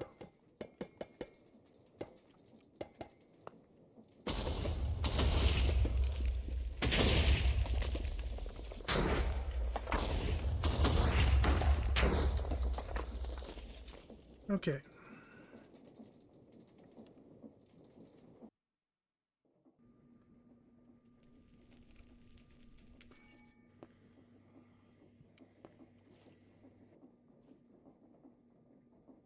Where's my fork? There it is. That's a burger. It's not a fork. That's my fork.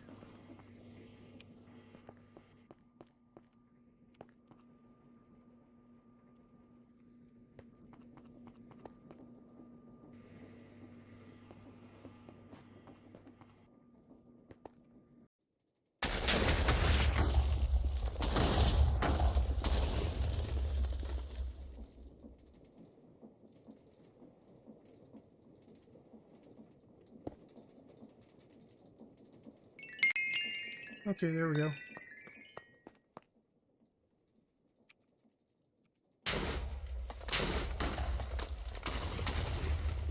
Got 9 already.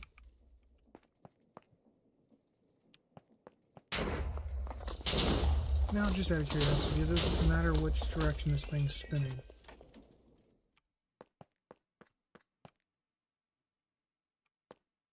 It actually doesn't look like it does. That's interesting.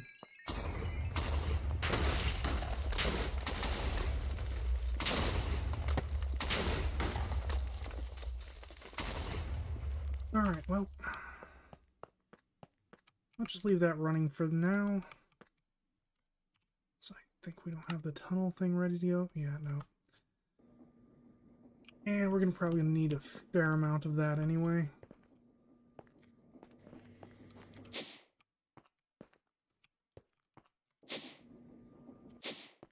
Okay, so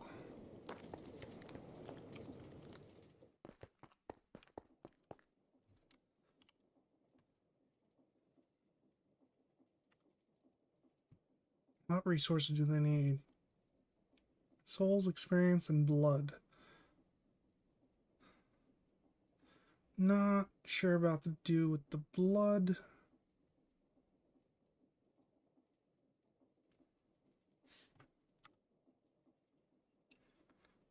Let's have a look at the thing here.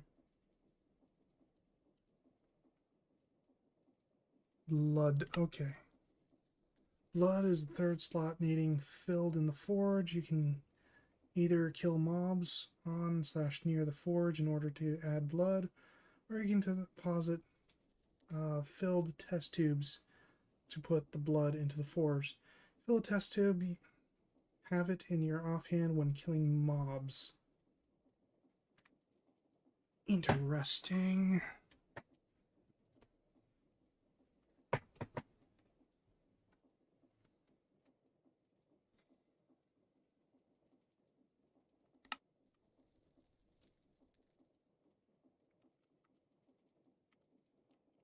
I have rune stuff. Rune. I have 40 rune things. Okay, so where do I get these from? Runic stone. So if I do this, okay, we've got some runic stone, but that's probably not the way to go about that right now.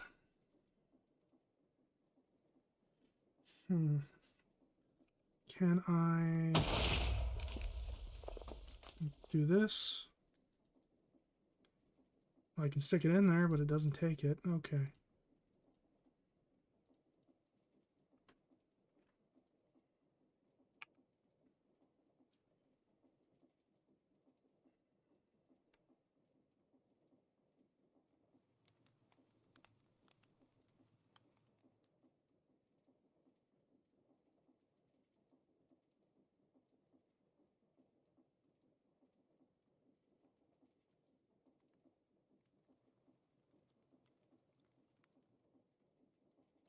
If I pick this thing up and set it back down, will it retain the whatever that stuff is I've been giving it?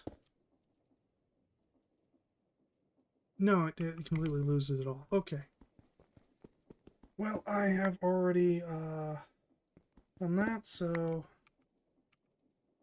is that all one piece? It is. Interesting. Okay.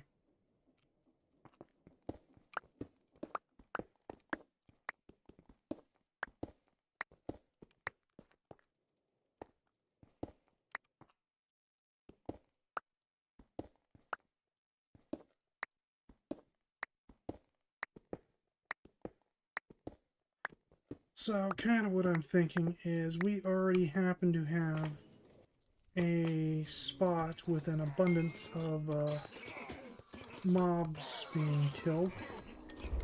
So, why not just rebuild the forge here? And it can just take in its fill.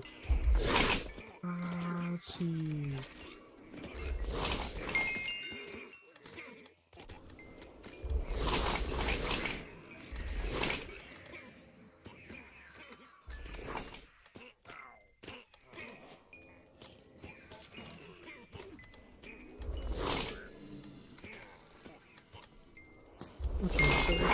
1, 2, 3, 4. Then the 5, so it's like a 9 by 9. 9 by 9. So we have 1, 2, 3, 4, 5, 6, 7, 8.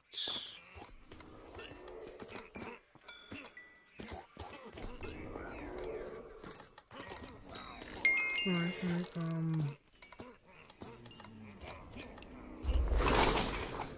I just have the corner here, it should be alright.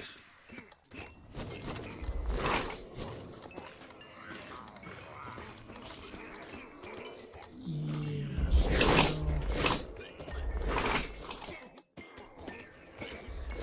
1, 2, 3, 4, 5, 6, 7, 8, 9.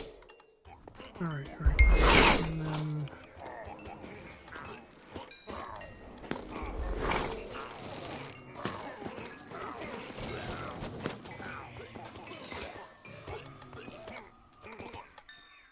okay, so this would be 3 blank, 3, 3. Okay, so 3 skipped, 3 used, 3 skipped. Okay.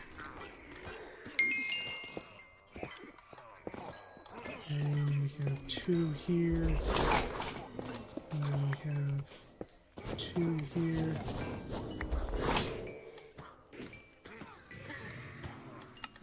Off. Okay, and 1, 2, 3. 1, 2.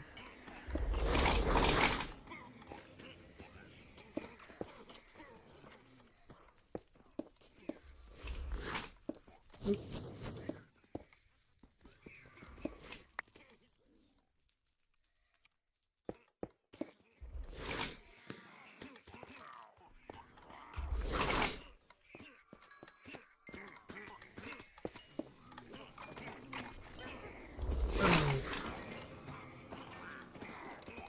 Okay, well, we need to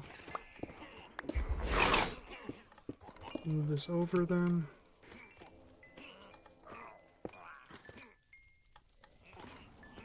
That's not really too much of an issue, just more of an annoyance.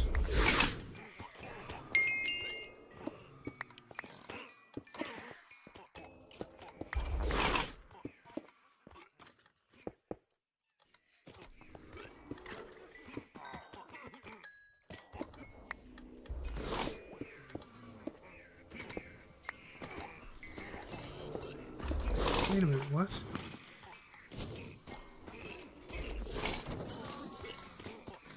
Okay. Never mind. Just weird as how perfectly those holes lined up.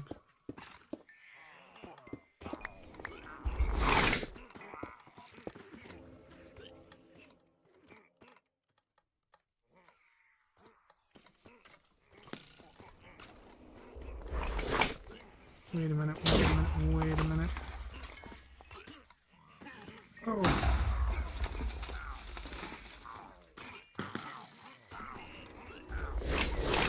Okay, they're like this, not like this. That's why that didn't work out. Okay.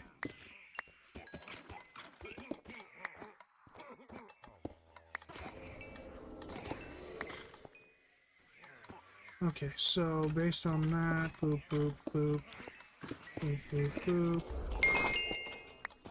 boop, boop, boop, boop, boop, boop.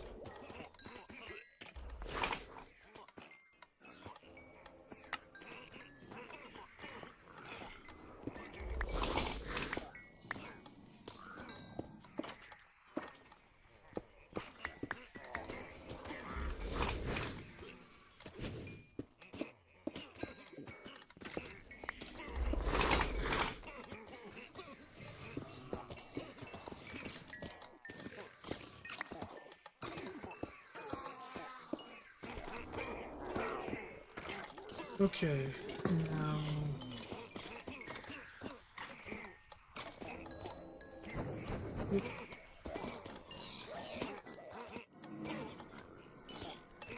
Okay, that's what I thought. So next we have these things, which are this, this, that, and that. And that there. Okay. And we have last little bit here, which goes something like this.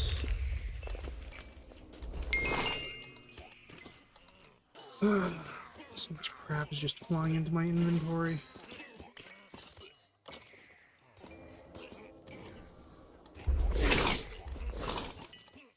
Okay. That there.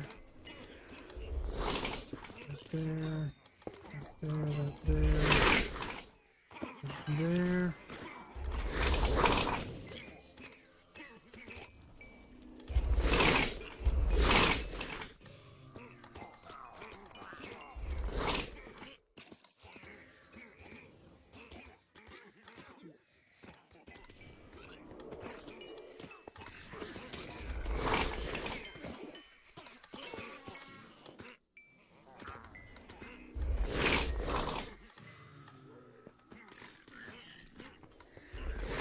Okay, so if I set down the forge thing here, well, it starts slowly filling up with blood.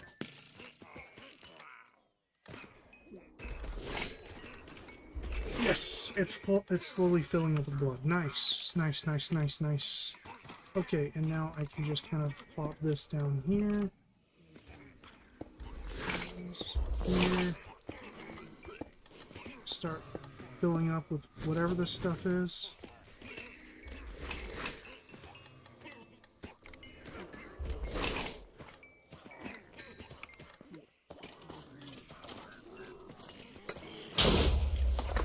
I missed a block.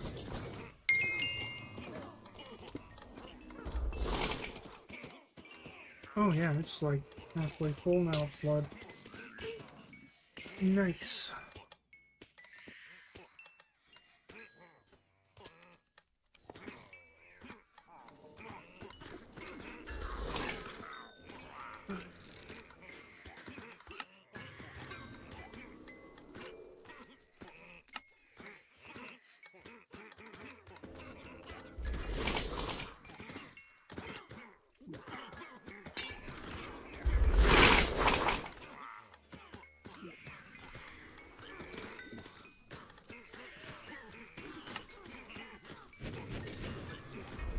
Polished arcane darkstone. What?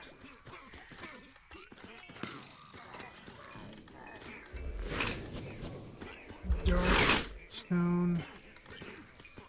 Polished arcane darkstone. There we go.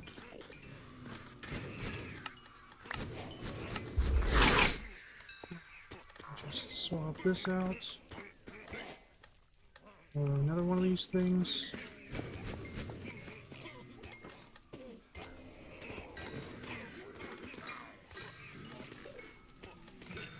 I don't really remember what it takes to make these things.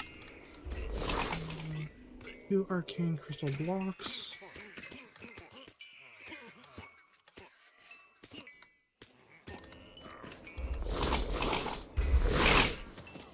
Arcane crystal blocks. Let's go 4 of these things.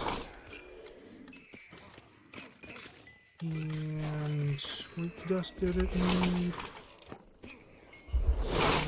Man dust. Man dust.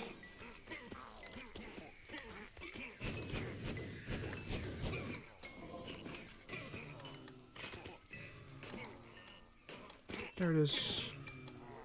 It's mun, not man, mun.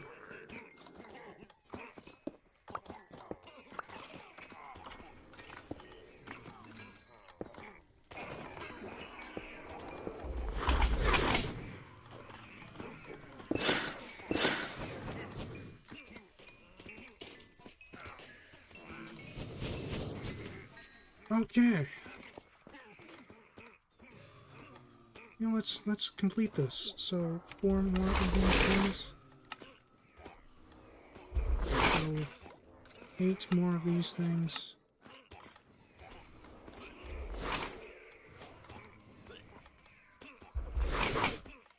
Maybe 1 more of these things.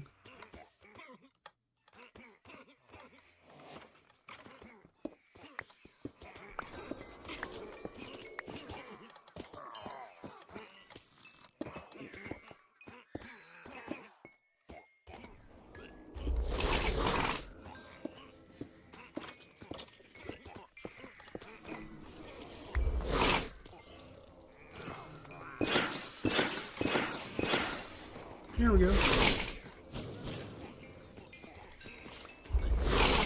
Nice.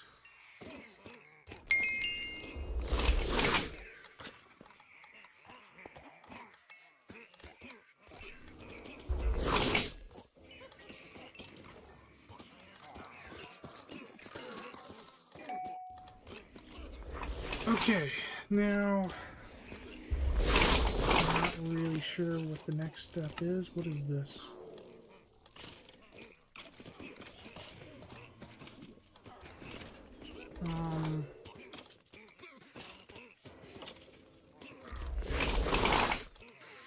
I'm not sure what that means.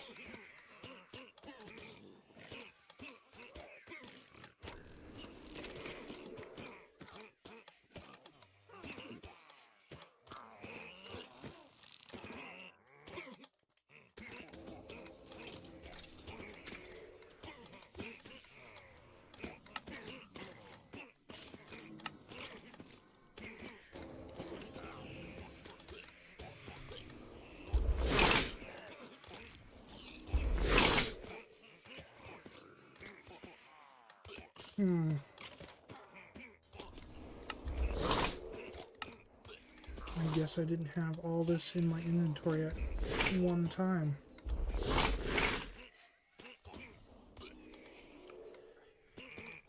You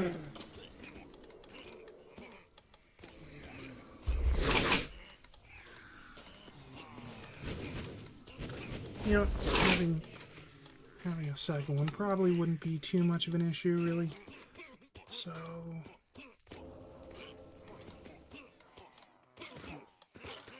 let's see. Let's start with the other stuff. So 9 gilded or chiseled. So for this.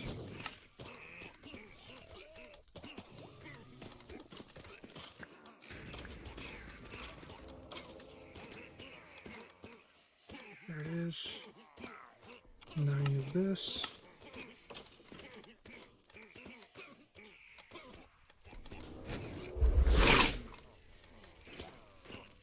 Polished blackstone. Yeah, just not polished darkstone.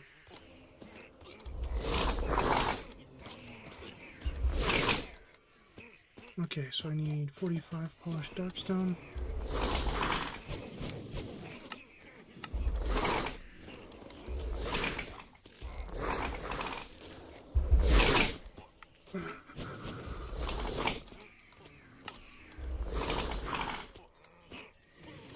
Need 8 pedestals. I should already have. Guess I only have 7. Too much of an issue to make another one.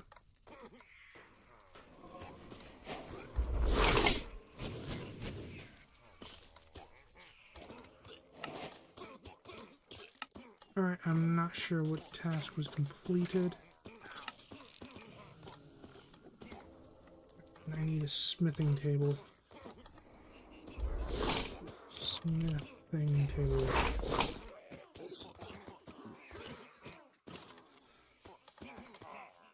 Okay, what's the issue here?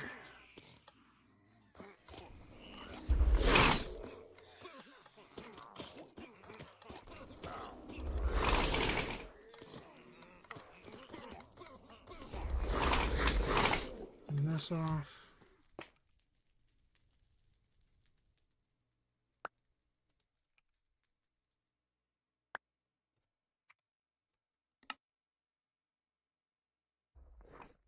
Why aren't these two being acknowledged? Like, these ones, it shows that I have those, but not these two, or at least...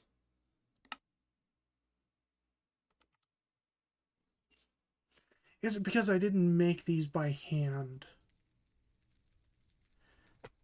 Might be it. It might be upset that I didn't make these by hand. Okay. Well, screw it. It's not necessary. I'm not gonna bother with it.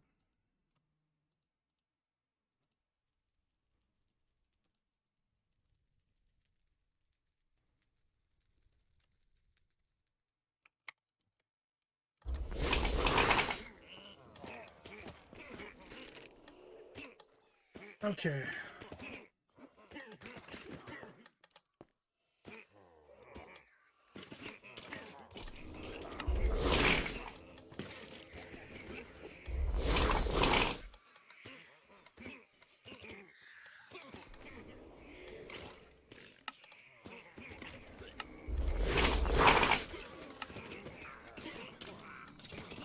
Alright, we need souls. Actually, I think we need to know what we're going to be doing here.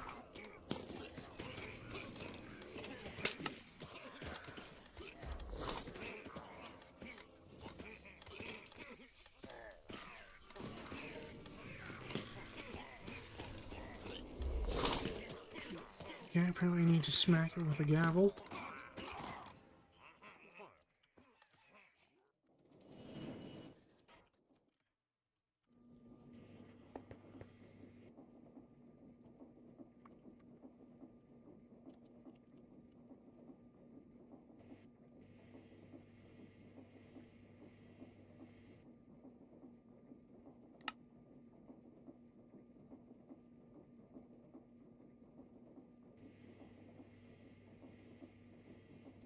I don't know if the gavel type actually does anything. We'll just stick with like a diamond gavel. Why am I moving at such a slow frame rate?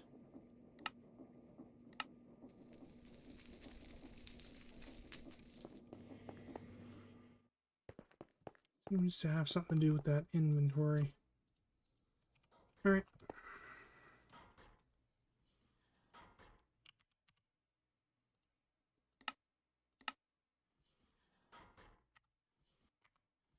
Probably requires a particular...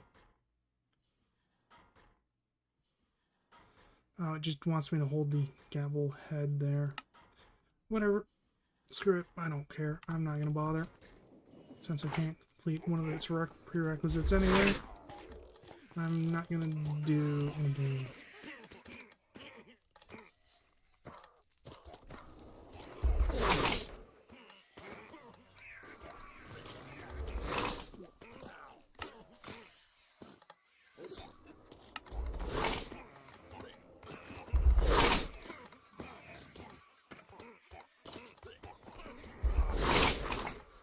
Probably would be a good idea to get a soul extractor, though.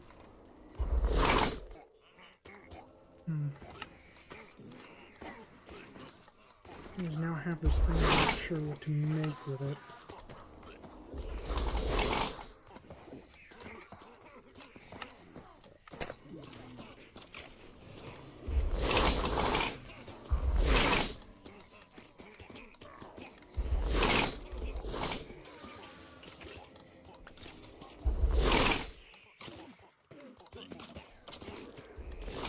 Wood plank, some spawner scrap, and arcane crystals.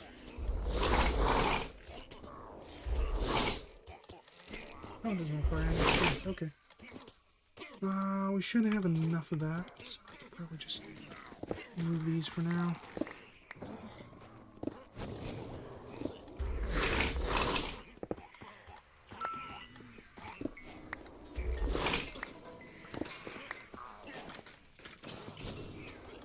Okay.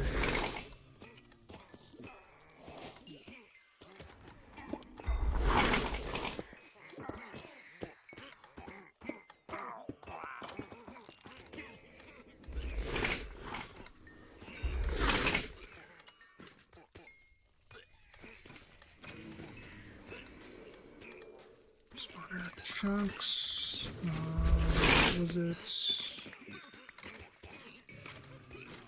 Arcane crystals.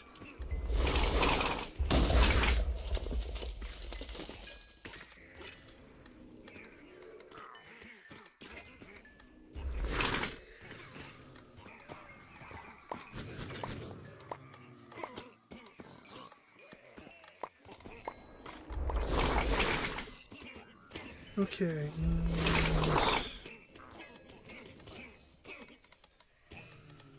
so do you have some in do no, I have that.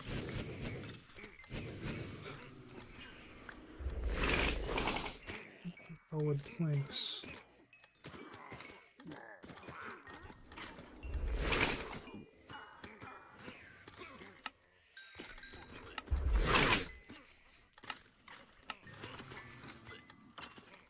I think that is the recipe to set up this with.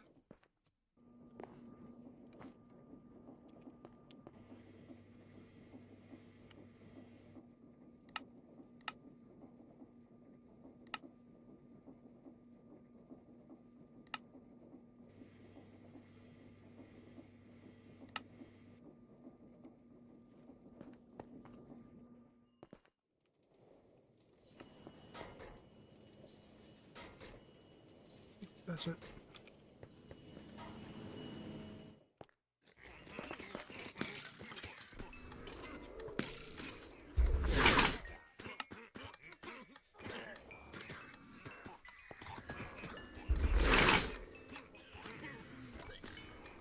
Okay, now I just smack it with the gavel.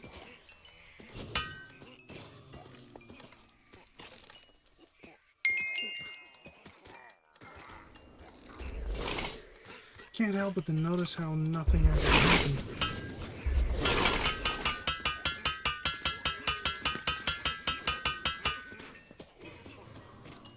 Okay, what am I doing wrong here? Finishing right there. Got our items on the pedestal, stuff in the thing. It isn't finishing. Why isn't it? In order to actually finalize the ritual, we'll need to use the gavel. Works like a pickaxe, but it also has a limited amount of uses for finishing rituals. Just right-click the forge with it. So right-click the forge like this. I am right-clicking the forge. Forge and being right-clicked. Am I forgetting something? We need souls. 10 souls required. Okay, that's the issue.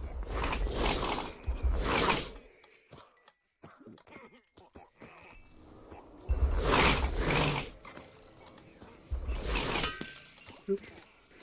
So that gives us 1 soul. Okay. There we go.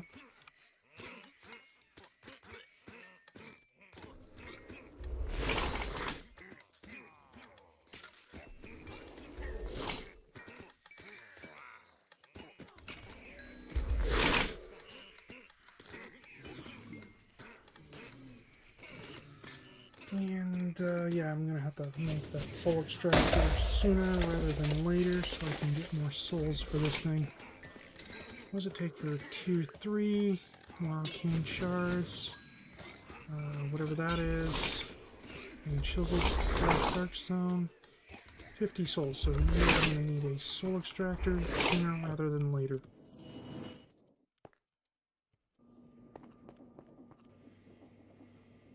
Or just kill a bunch of villagers. I believe you get souls from villagers.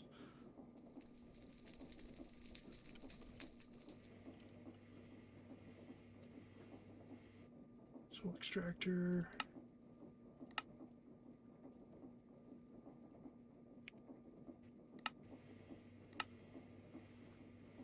Spray there last. Good, good, good, good, good.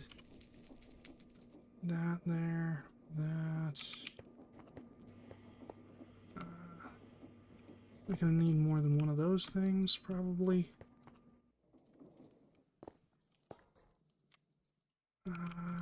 Question, can I throw my gavel in here? I can. And it is repairing it. Nice.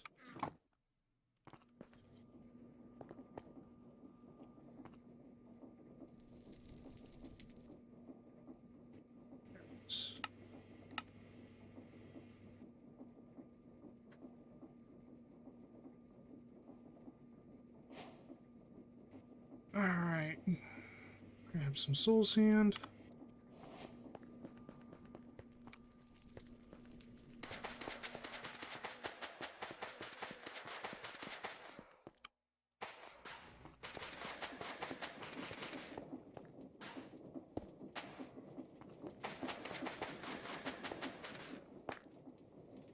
Okay, as far this way as I can go now. Let's see, how does this work exactly?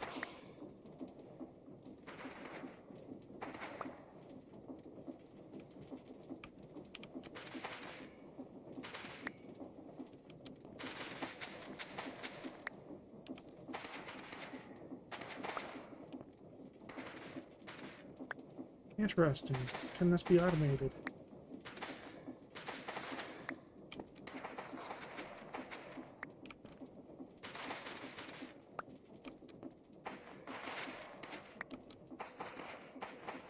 Probably.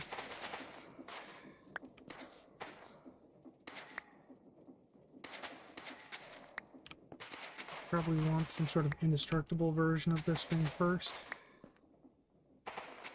Or the automation process is going to require a blood chest to repair it.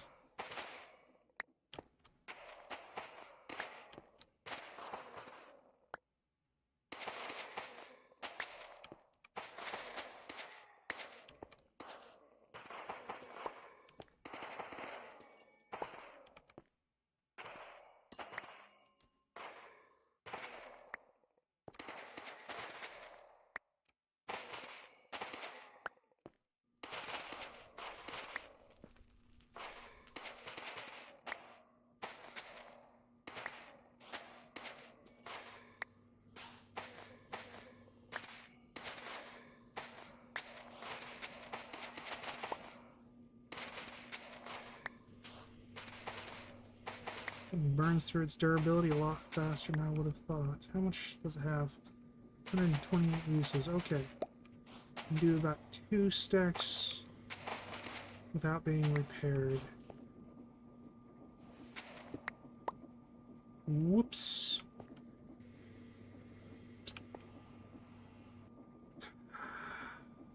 That is the problem with this thing. Where's my builder? It's right on my hotbar.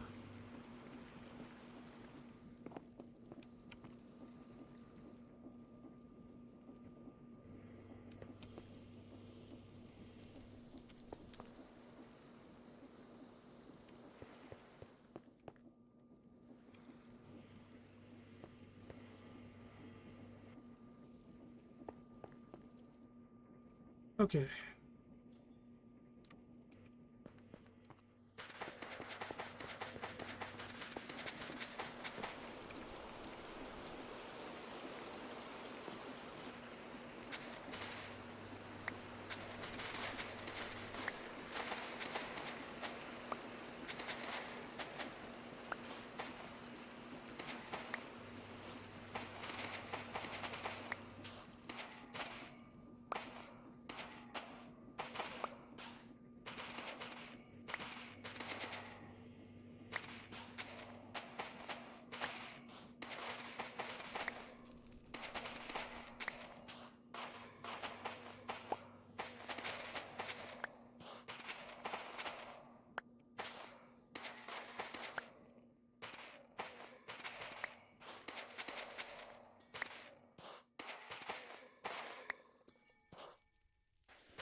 Okay, now can this be repaired?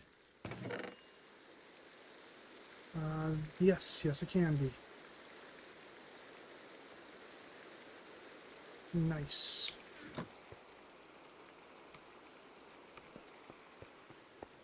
Okay.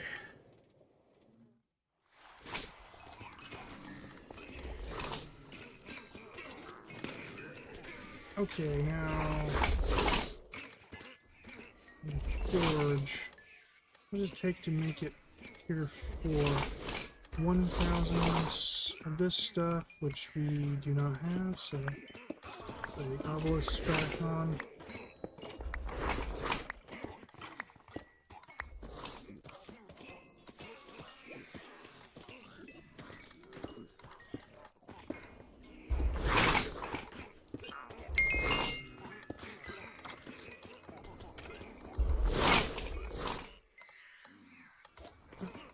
50 souls, blood, experience. Okay, that shouldn't be an issue. I might already have this in the thing.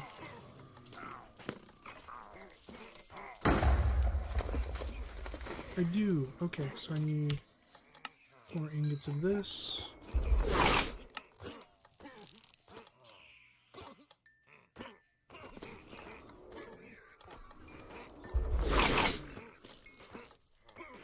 His old polished dark stone.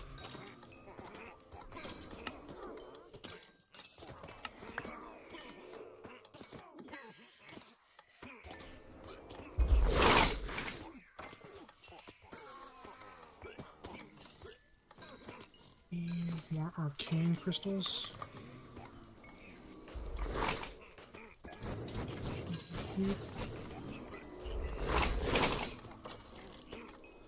Okay, well.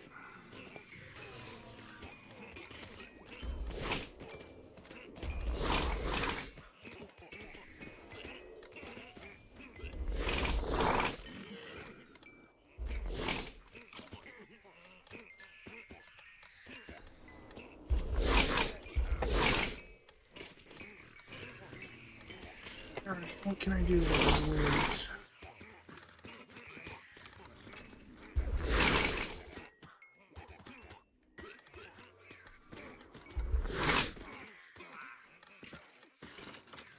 Could be quantum physics. Did not. Alright. That's not really too surprising.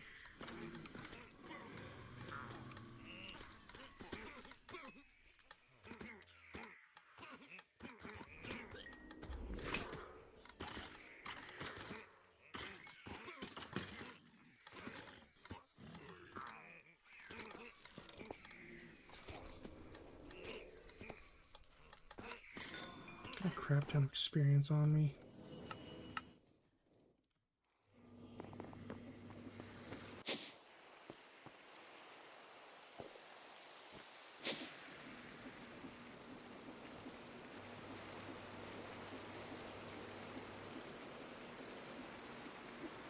What can I work on while I wait?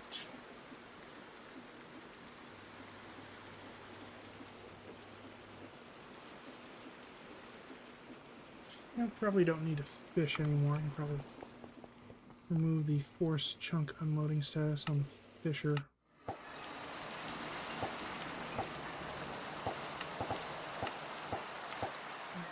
Since I have Neptunium bees, I don't really need them fishing out for Neptunium anymore.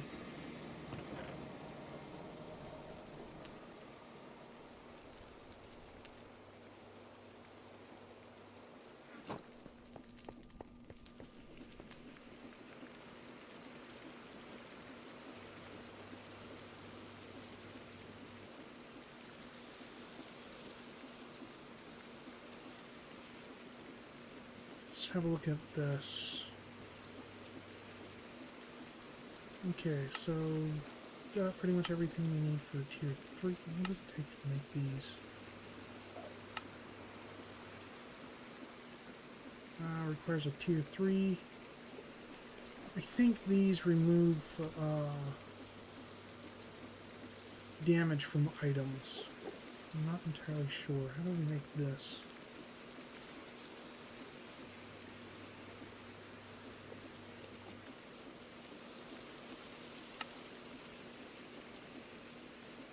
Interesting.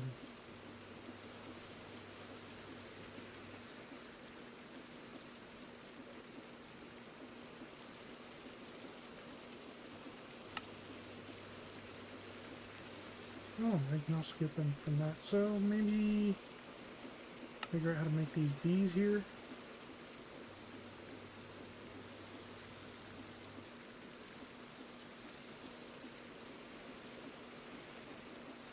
Okay, how do I make these?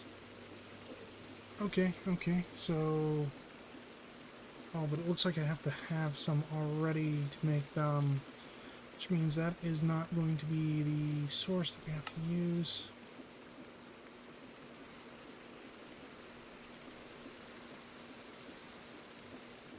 This Is that how I get them? That kind of looks like that would indeed be the case. I'm not particularly familiar with this mod.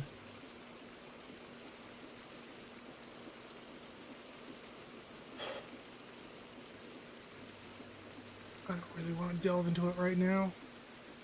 So, maybe not right now.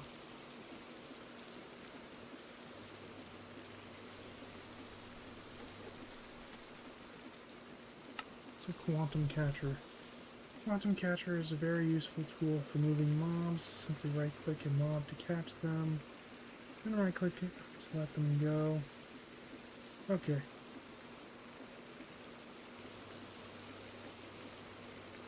So it's basically a worse mob imprisonment tool.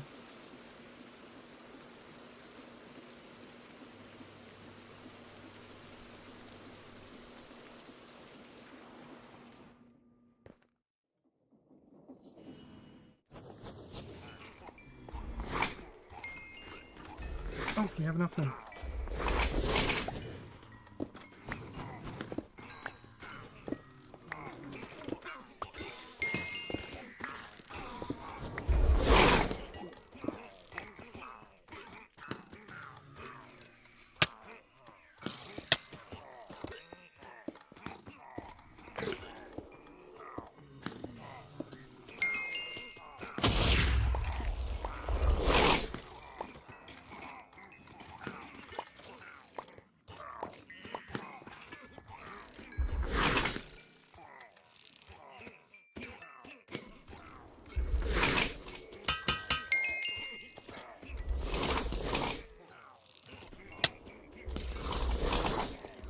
Rex.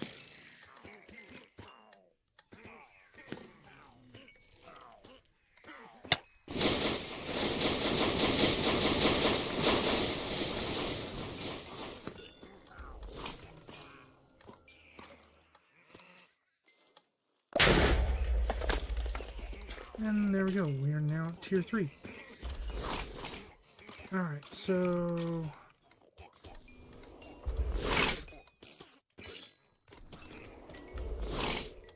what does it take to make one of these things? What is this? Eternal Stella?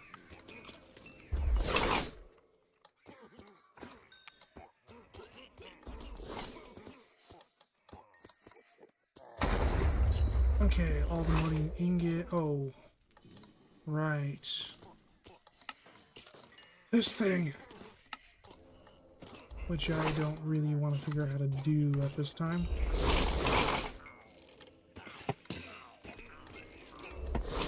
Alright, well.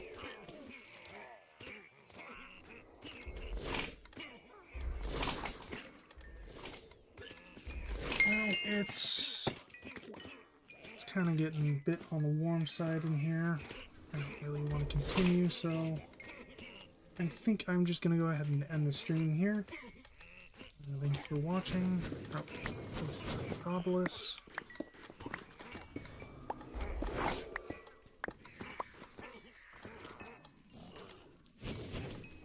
And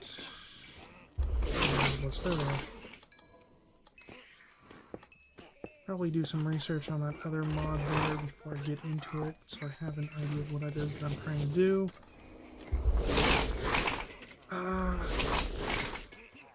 Now I'm gonna take a break and the stream. So have a good evening.